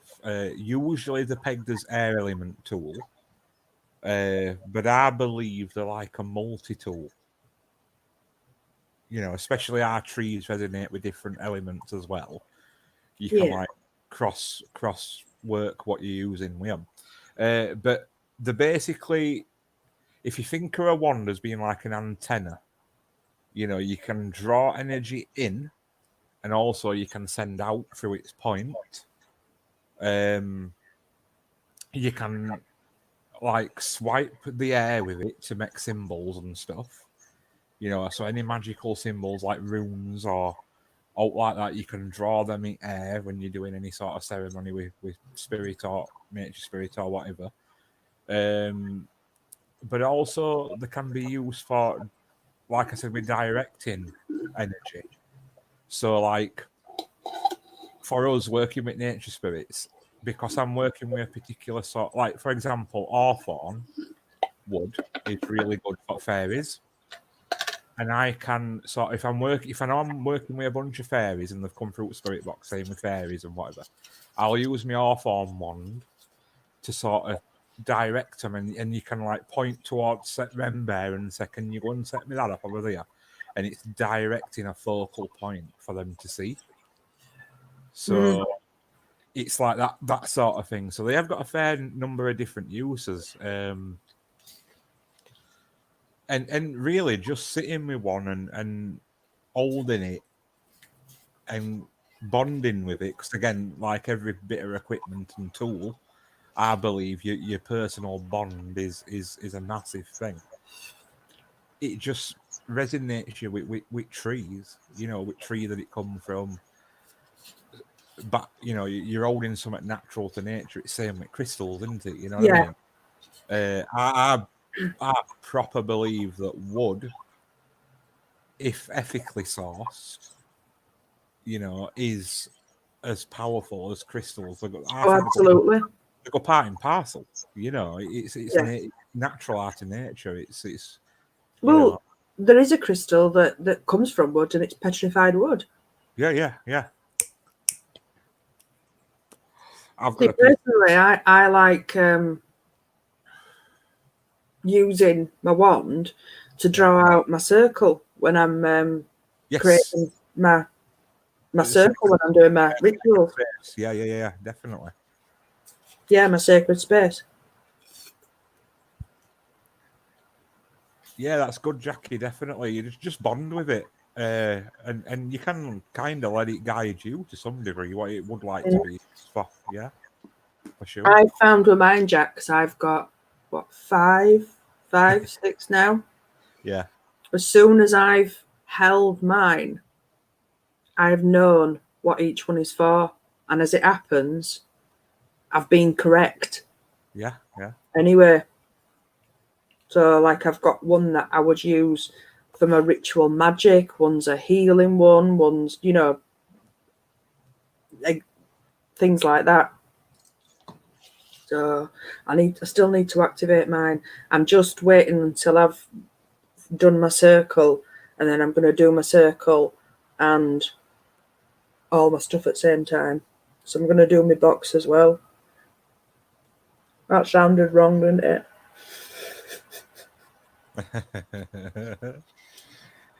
The spirit box. The spirit box. Mm. You know, since I realigned my crystals with copper wire on my box, because believe it or not, right, I'd used some copper wire that were coated. Yep. And I hadn't realised, right? and I've took that coated one off and put proper copper coil back on Yeah. to Ariel, and it's got better since doing it. Yeah. And now it made a difference because I kept saying to Becky, why ain't it as good as old? And I knew there was something wrong with it. You know, it was misfiring and, you know, replies weren't as good and fast, and just fiddled about with it and got it back to its normal state. And it went wire. Yeah. Mm-hmm. Oh, don't you worry, Andy. I won't. Never spit it out. What if they break? Can you repair them? Yes, you can. What I'd suggest is if you happen to get a break in it, it'd be you can use a little bit of like resin, you know, epoxy resin, but try and do it with a connection at woods back together. So if it were to snap completely in half, what I'd personally do is like put the wood together, but put the epoxy resin on the outside of the diameter at stem, and just hold it there till it's bonded and secured back together. Because you want the wood to connect itself together again, in touch.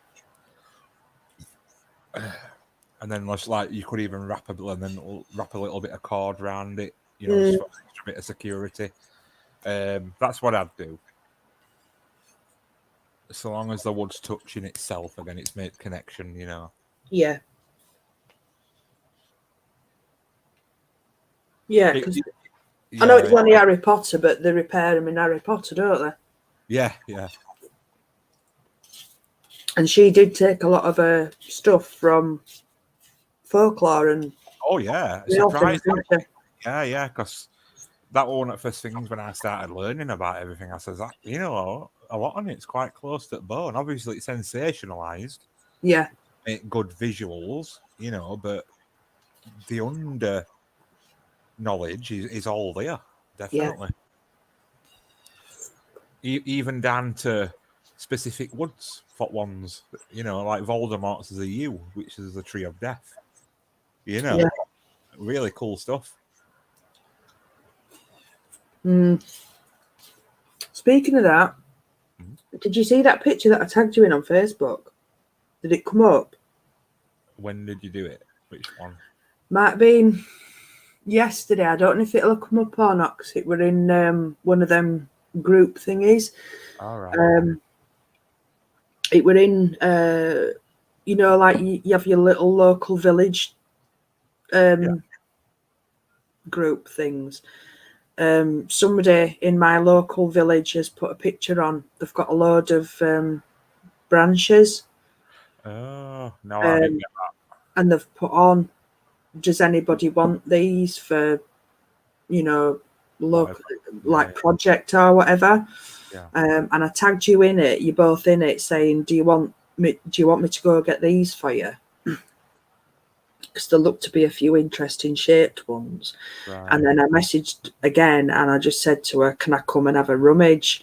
Yeah. I need to double check if she's messaged or not, because they looked like there were some ivy ones that were really sort of like curly and twisted.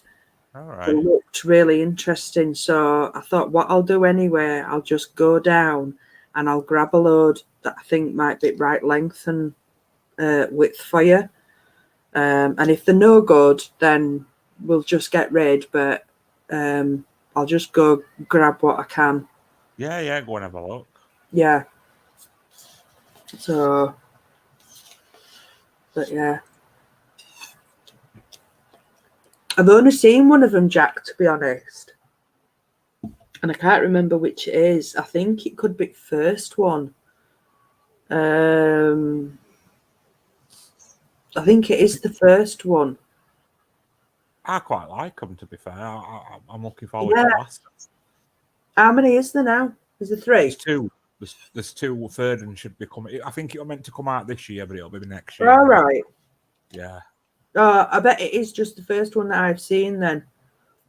The second one were pretty good, to be fair. Right. I'm hoping though that one day they do after story at Potter's as well. You know, Right. it's quite a good story after what happened. What do you mean? You know, when it's Harry's son and Draco's son. Yeah. Well, storyline's pretty damn good. Because Harry and Draco team up to go back in time.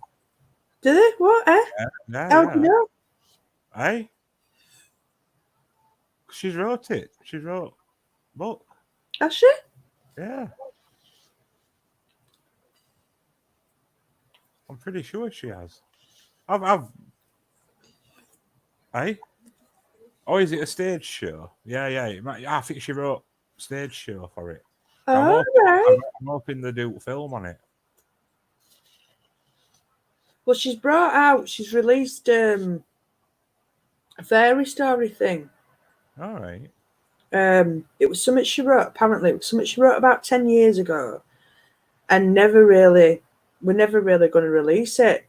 Yeah. But she's released it for free for kids during lockdown, called the Ichabod, something like that. Yeah. Yeah, it was on news earlier. So she released it online. I don't know if it's going into print or not, but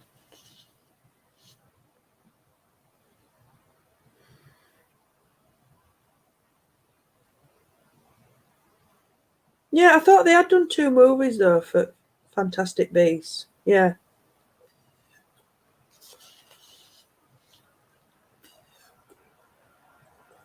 Yeah, because Colin, what's his name? Irish actor Colin.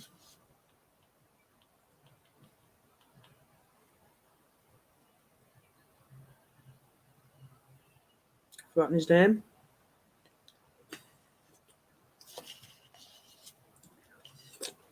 Let me Google it.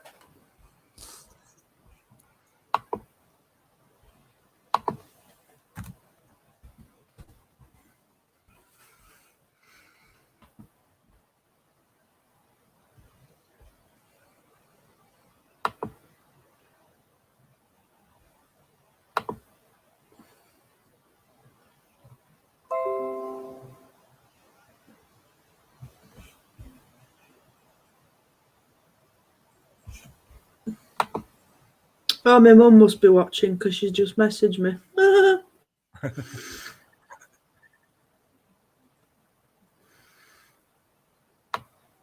Grimwald. Oh, yeah.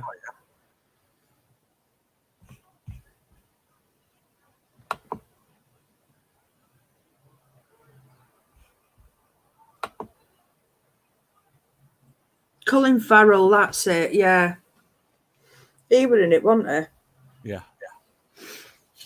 And then, what baddie? Was he the baddie?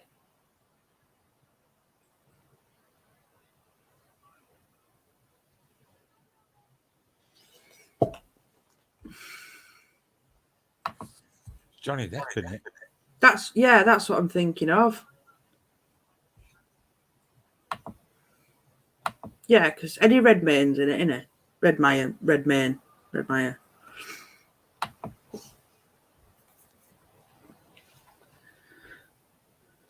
Fantastic Beasts 2. Yeah, Crimes of Grindelwald. Grindelwald, that's it. Grindelwald.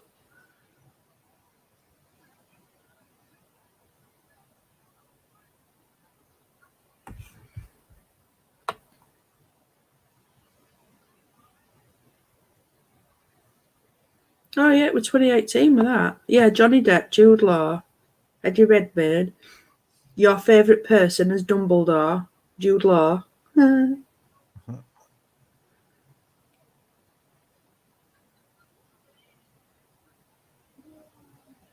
Eh?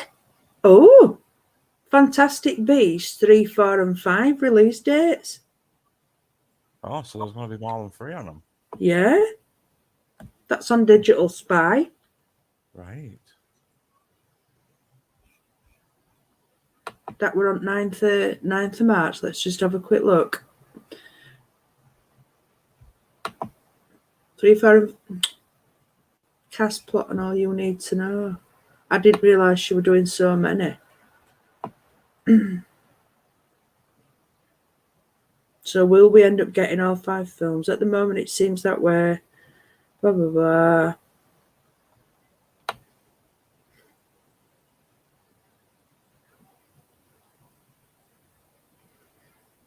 We'll release the 3rd movie on November the 12th, 21, with filming due to start in spring 2020.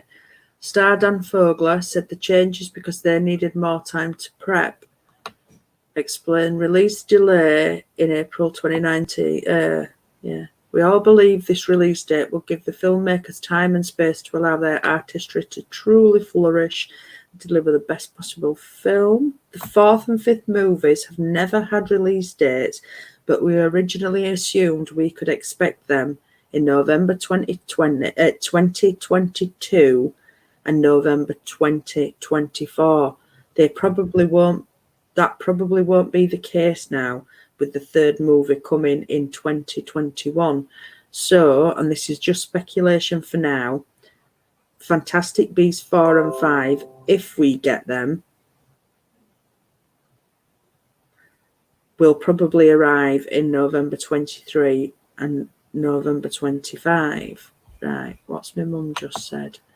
Did you just say the Elder Wand is death? That's what Grindelwald has. Which one did you say was death? It's Voldemort's U wand. The U. Yeah, U It's tree. U tree, Mum. No, Elder's elder, like yours in back. Right, I've got yeah. That's what Dumbledore's were. Yeah. There you go, Mum. Oh, and Andy wants to arrange a visit to your house as well, Mum. Andy does. You can just come in to chat if you want, you know.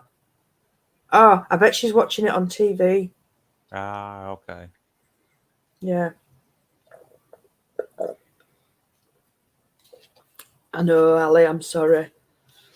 We picked it up from petrol station.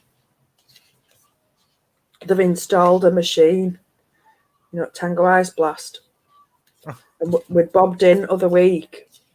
And I don't know why petrol stations open until God knows what time, but they switched the machine off at 10 o'clock.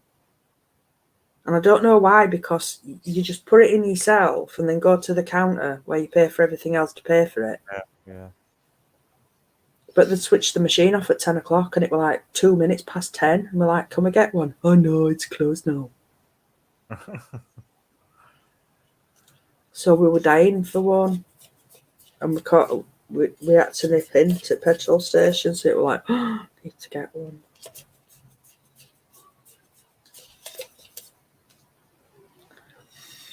Can't believe it's lasted me till now, though. Oh, I don't know how you can. Oh, so nice, Andy. Just noisy, like swizzing it around with that spoon's making me like get goosebumps and it's going through me. What you mean, like brain freeze and stuff? Yeah, it's just can't deal with it.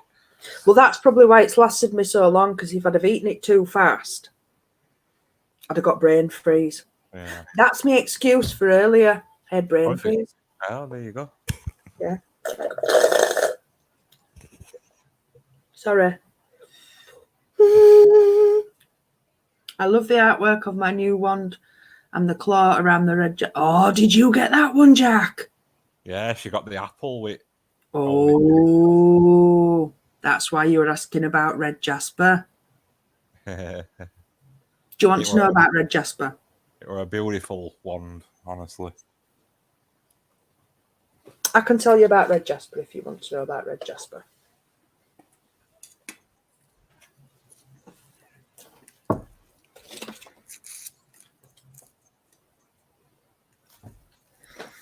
So, jasper is known as the supreme nurturer. It sustains and supports during times of stress and brings tranquility and wholeness. Used in healing, it unifies all aspects of your life. Jasper reminds people to help each other. Jasper aligns the chakras and can be used in chakra layouts. Each colour is appropriate to a specific chakra. This stone facilitates shamanic journeys and dream recall. It provides protection and grounds energies and the body. It absorbs negative energy and cleanses and aligns the chakras and the aura. Jasper balances yin and yang and aligns the physical, emotional, and mental bodies with the etheric realm. It clears electromagnetic and environmental pollution, including radiation, and aids dowsing. Psychologically, jasper imparts determination to all pursuits. It brings the courage to get to grips with problems assertively and encourages honesty with yourself. It supports during necessary conflict. Mentally, jasper aids quick thinking and promotes organizational abilities and seeing projects through. It stimulates the imagination and transforms ideas into action. Physically, jasper prolongs sexual pleasure. It supports during prolonged illness or hospitalization and re-energizes the body. Healing. Jasper supports the circulatory, digestive, and sexual organs. It balances the mineral content of the body. It is particularly useful as a gem elixir because it does not overstimulate the body. As appropriate in contact with the skin, specific placements are shown under each colour. Use for long periods of time as jasper works slowly. Place a large piece of decorative brown jasper in a room to absorb negative energy.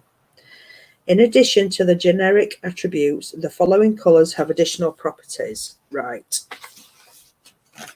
So you've got red.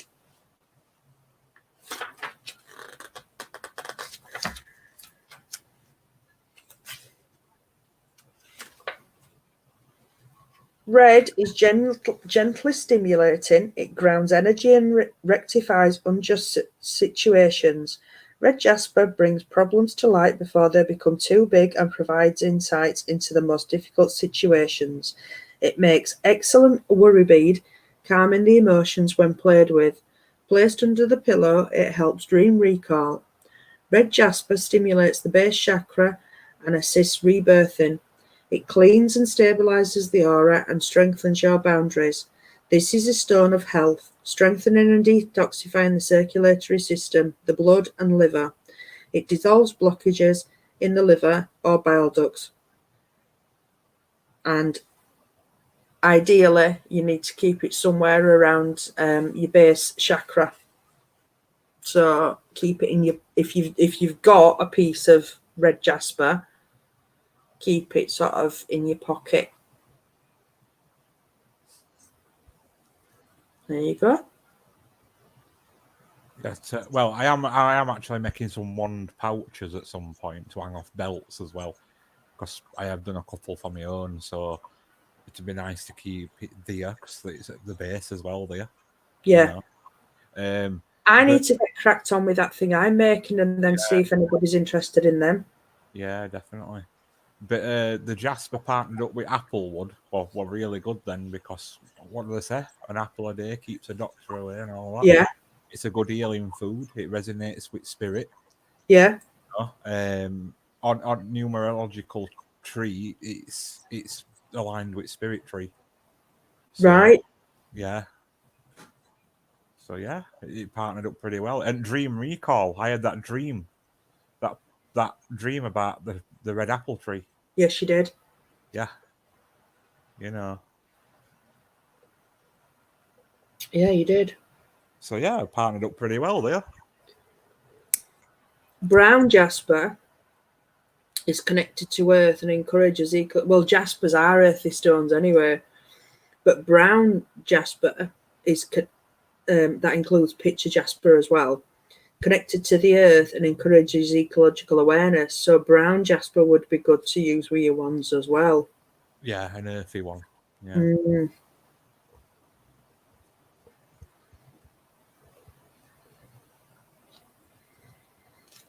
Let's have a look.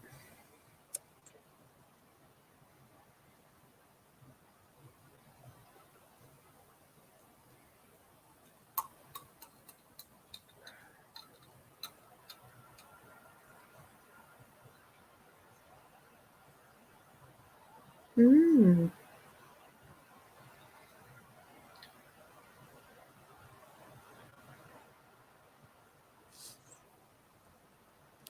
You ought to see Peter Hazel I found for me sent over there, Cat.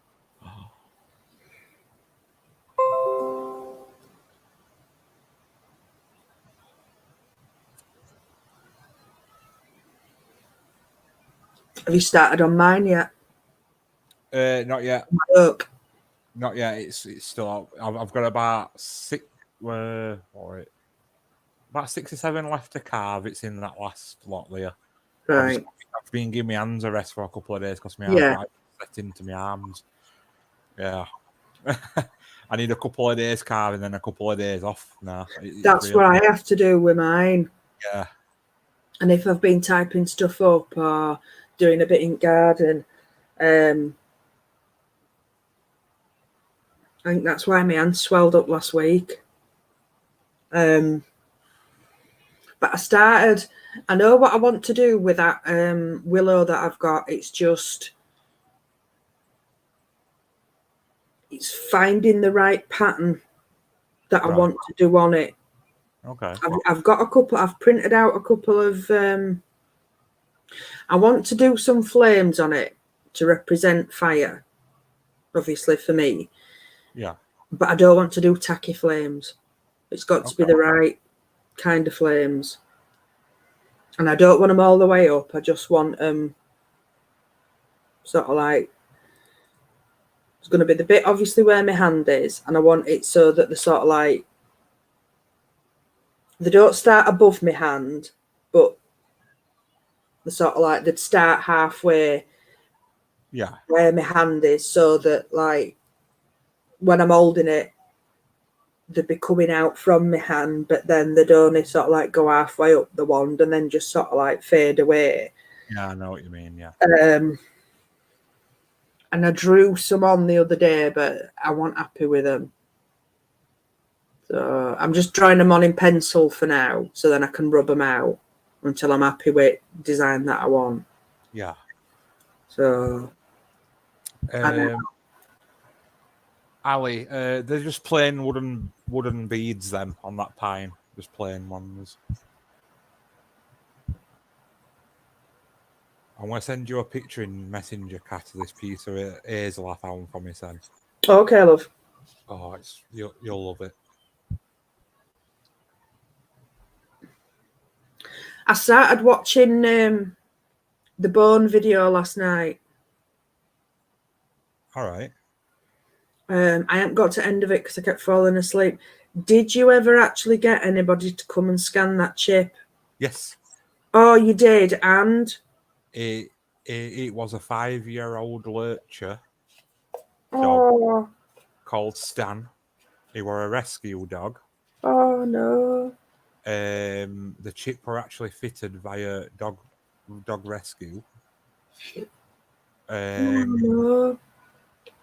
He's not been reported missing or stolen by any official channels. No way. The number that come back were a deadline, and the address that was supplied was over near Barnsley Police Station. And that's quite a distance from where he was found. So I then decided to take the chip to a vet that's just around corner front property, just in case it were a change of hands and never got updated or whatever. Yeah. And that vet never even asked me for my point of contact. No way. No, they were being very shady, going, well, how did you find this? And I'm like, because I'm a woodland walker. You know, I come across it. I thought I'd a bit looked into. Excuse me for caring a little bit, kind of thing, Yeah.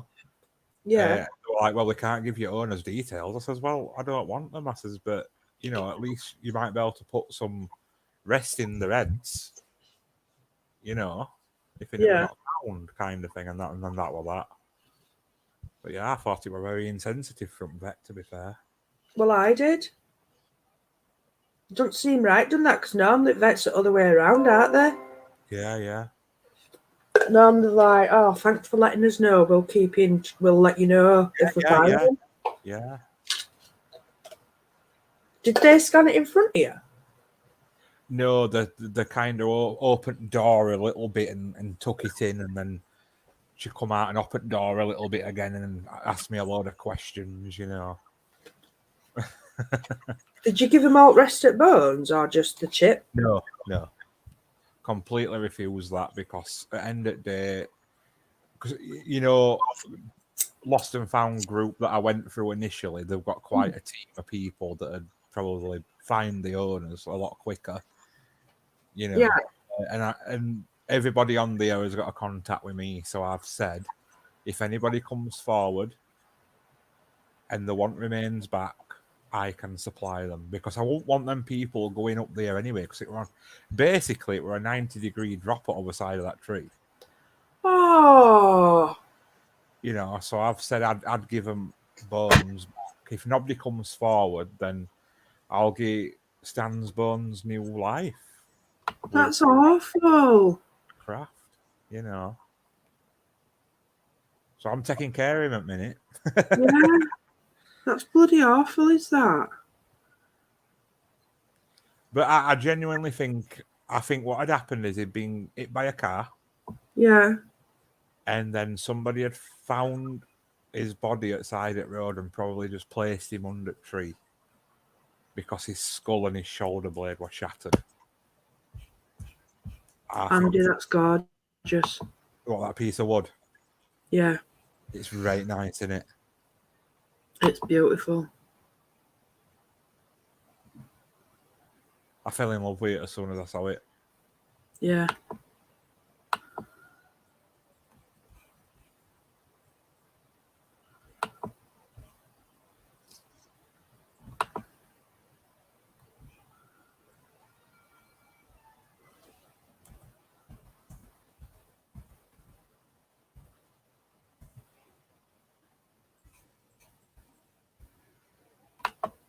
Yeah. It's gorgeous, is that, Andy?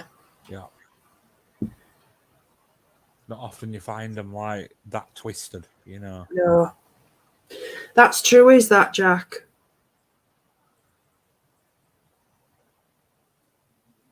Maybe he did.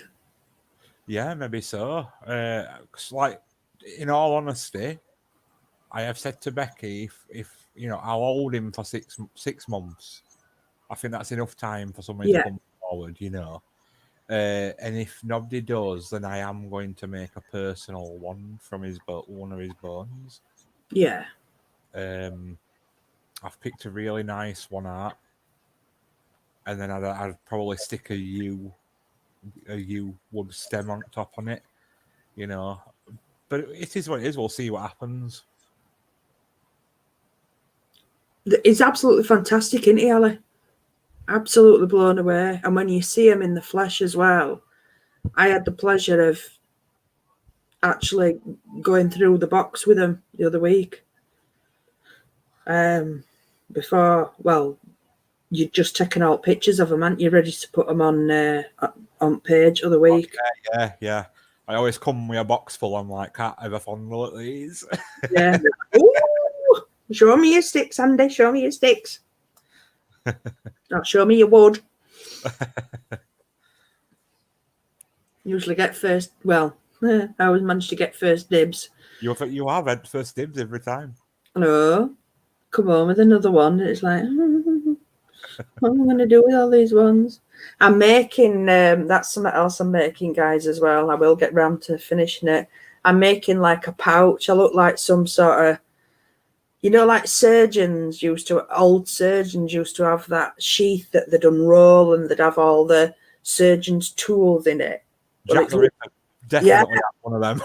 Yeah, it kind of looks like that, doesn't it? You like unroll it and you've got all your wands tucked into it. It's like that. It's going to be cool when it's finished. Just need to get round to getting sewing machine out and finishing it. There's a little slot for all different ones. And I was thinking as well, I were sort of like messing with it other day. I figured out that even if I make space for like 10 wands, there's still a bit of space at the end. So I might make some pockets that are big enough to put like spell candles in and a couple of other little bits. Little pouch of salt and, you know, that could be quite cool, couldn't it? Yeah, definitely. Couple of bottles of like oil and, you know, what else would you need? A few ideas brewing. This is it. Put a long strap on it so it can go on your back. Aye, that's it. That's it.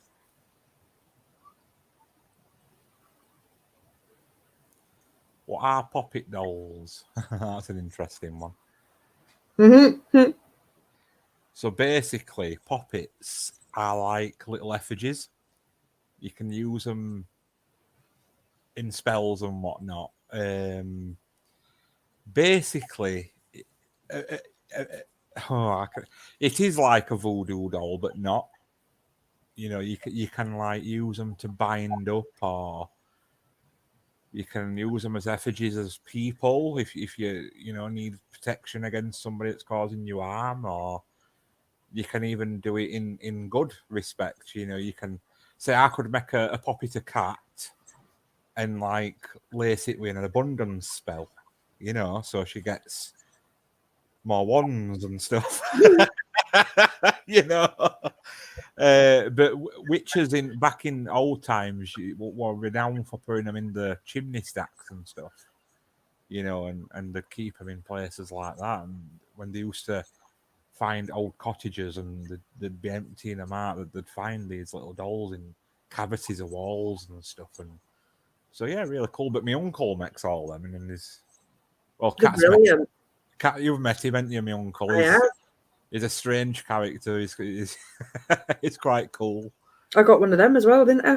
You did, yeah. Yeah, that's got pride of place next to my bed. Mine stood on my tree. Yeah. Well, I haven't got one of them trees yet. I'm waiting for the right branch. All right. To start off with. You need a good starting branch for them, though, don't you? You do. And I haven't come across. I tell you what, though, I'm gutted that we didn't go back and get that ivy trunk. That'd have made a brilliant coffee table. It'll still be there, that. I know. Oh, we'll come across another one somewhere, won't we?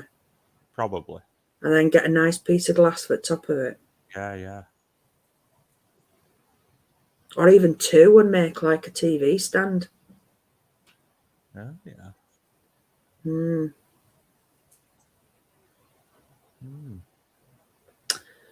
Yeah.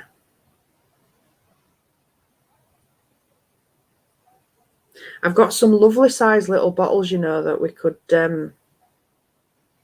use to do some little spell jars.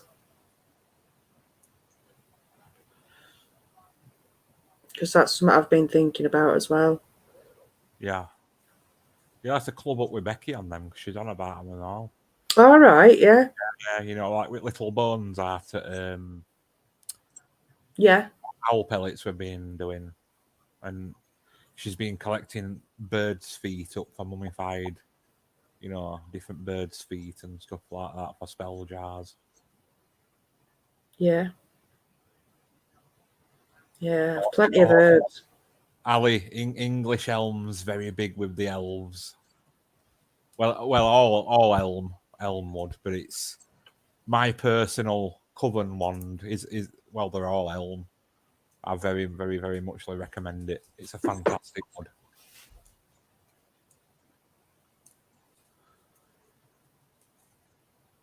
You'd have to program it yourself, Jack. Yes.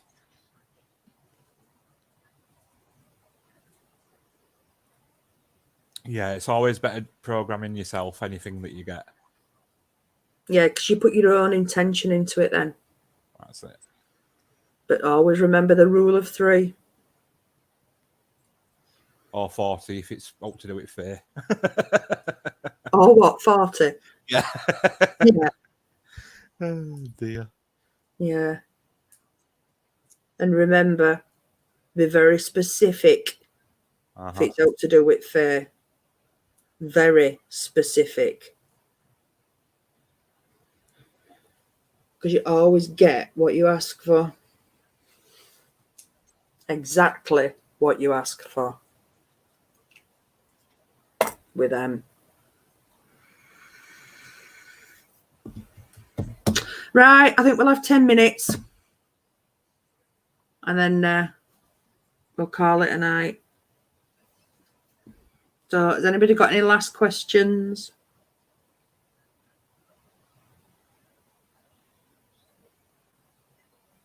I can feel my eyes starting to go.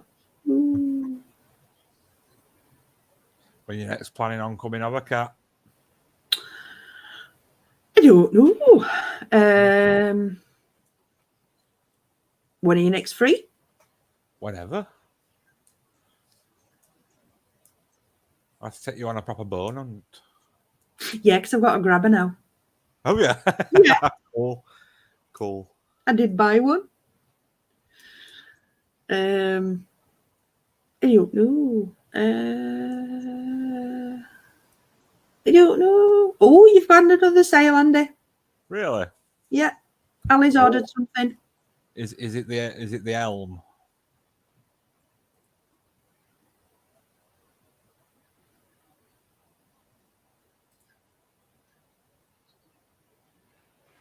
Yeah.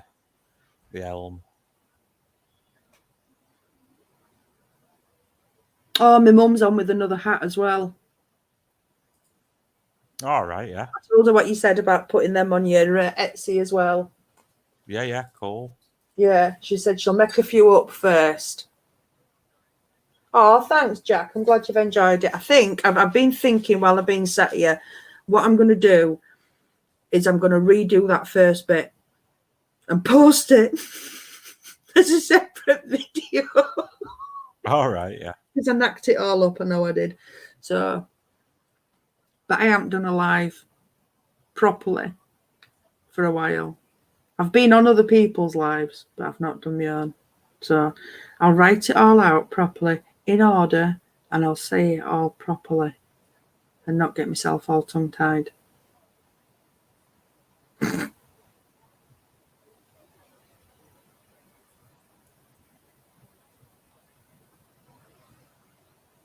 Oh, thanks, Andy.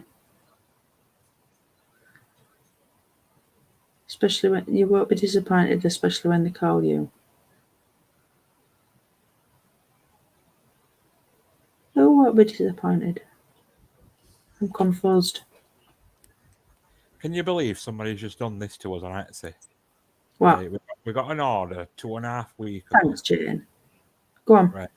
We got an order 2.5 weeks ago. And Guy says, can you do me a favour, though, and not post it until I give you instructions when to post it? Yeah. Like, hold it for me. And I'm like, yeah. I mean, he originally asked if he could have it reserved. Yeah. And I'm like, oh, not really, no, because, somebody else might pay for it. You know what I mean? Yeah. And obviously, if they want to pay for it, they deserve to have it. So he bought it and then said, right, he paid for it and then said, send it when I tell you to send it. He's just messaged now going, I want to cancel order 2.5 weeks. Can you believe that? Why? No reason. Just, as I said to Becky yesterday, I knew we were going to do that. But why pay for it? Why not have it posted until a certain date? I don't understand that. No, it's just people playing games, isn't it? And, what do I say to him? I've got to do it, ain't I? But it shouldn't be 2.5 weeks later. You might have to put some rules and regs up on your page. Well, yeah, I'm not going to do all that again. You know? No. Yeah. Do it this time, but then just put some rules and regs up. Yeah.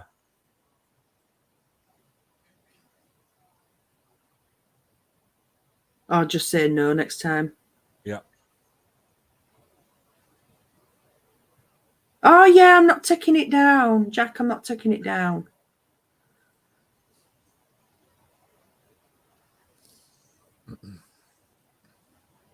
Thanks, Carol. Yeah, thank you, everybody. Looks like a gay Nazi.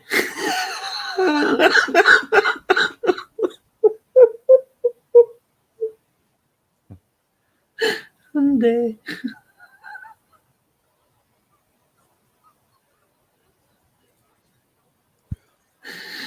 Oh, dear. Just put a bobble in it, be right.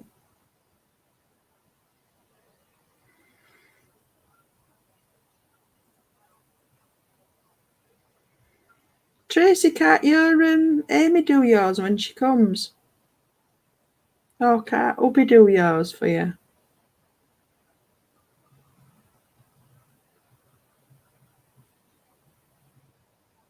Yeah, charging me restocking fee. That's a good idea, Medusa. Carol. Yeah, charging me restocking fee, Andy. Put it in your terms and conditions. Then it'll do me a thicken and give me a bad review like everybody else does. Oh, thanks, Sam.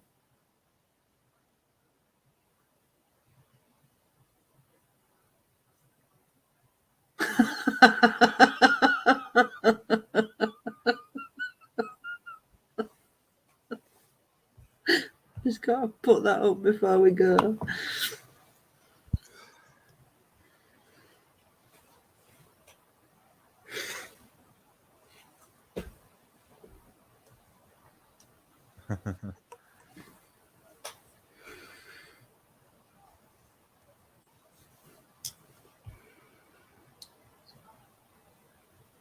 Oh, do you bleach yours? Ah, right, I see.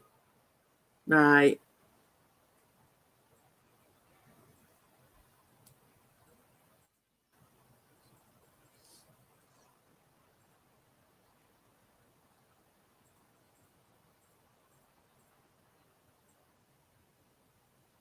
And be careful. You've been naughty now.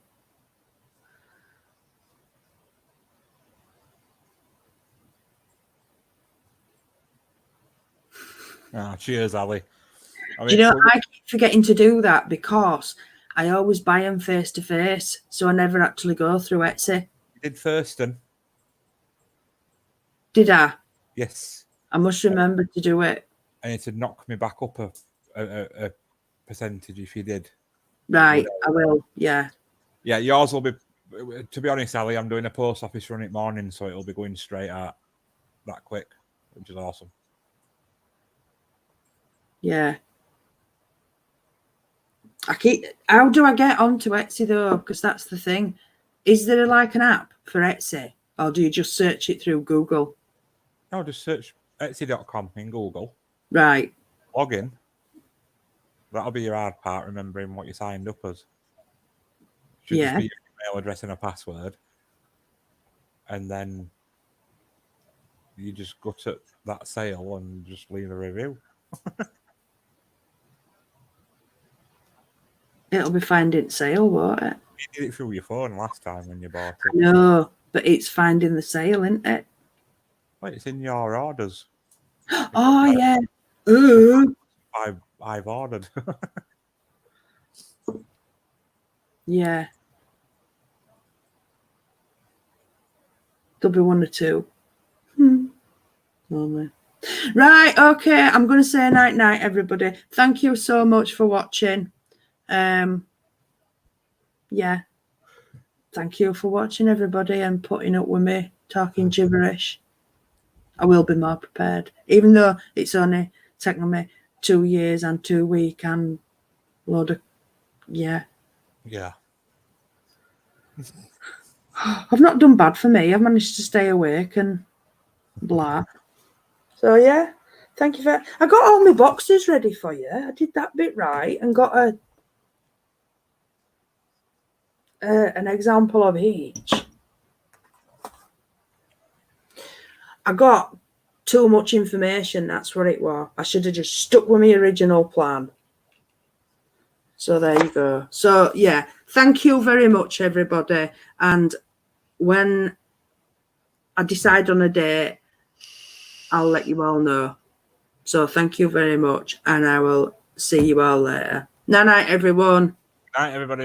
Love you loads. Bye-bye.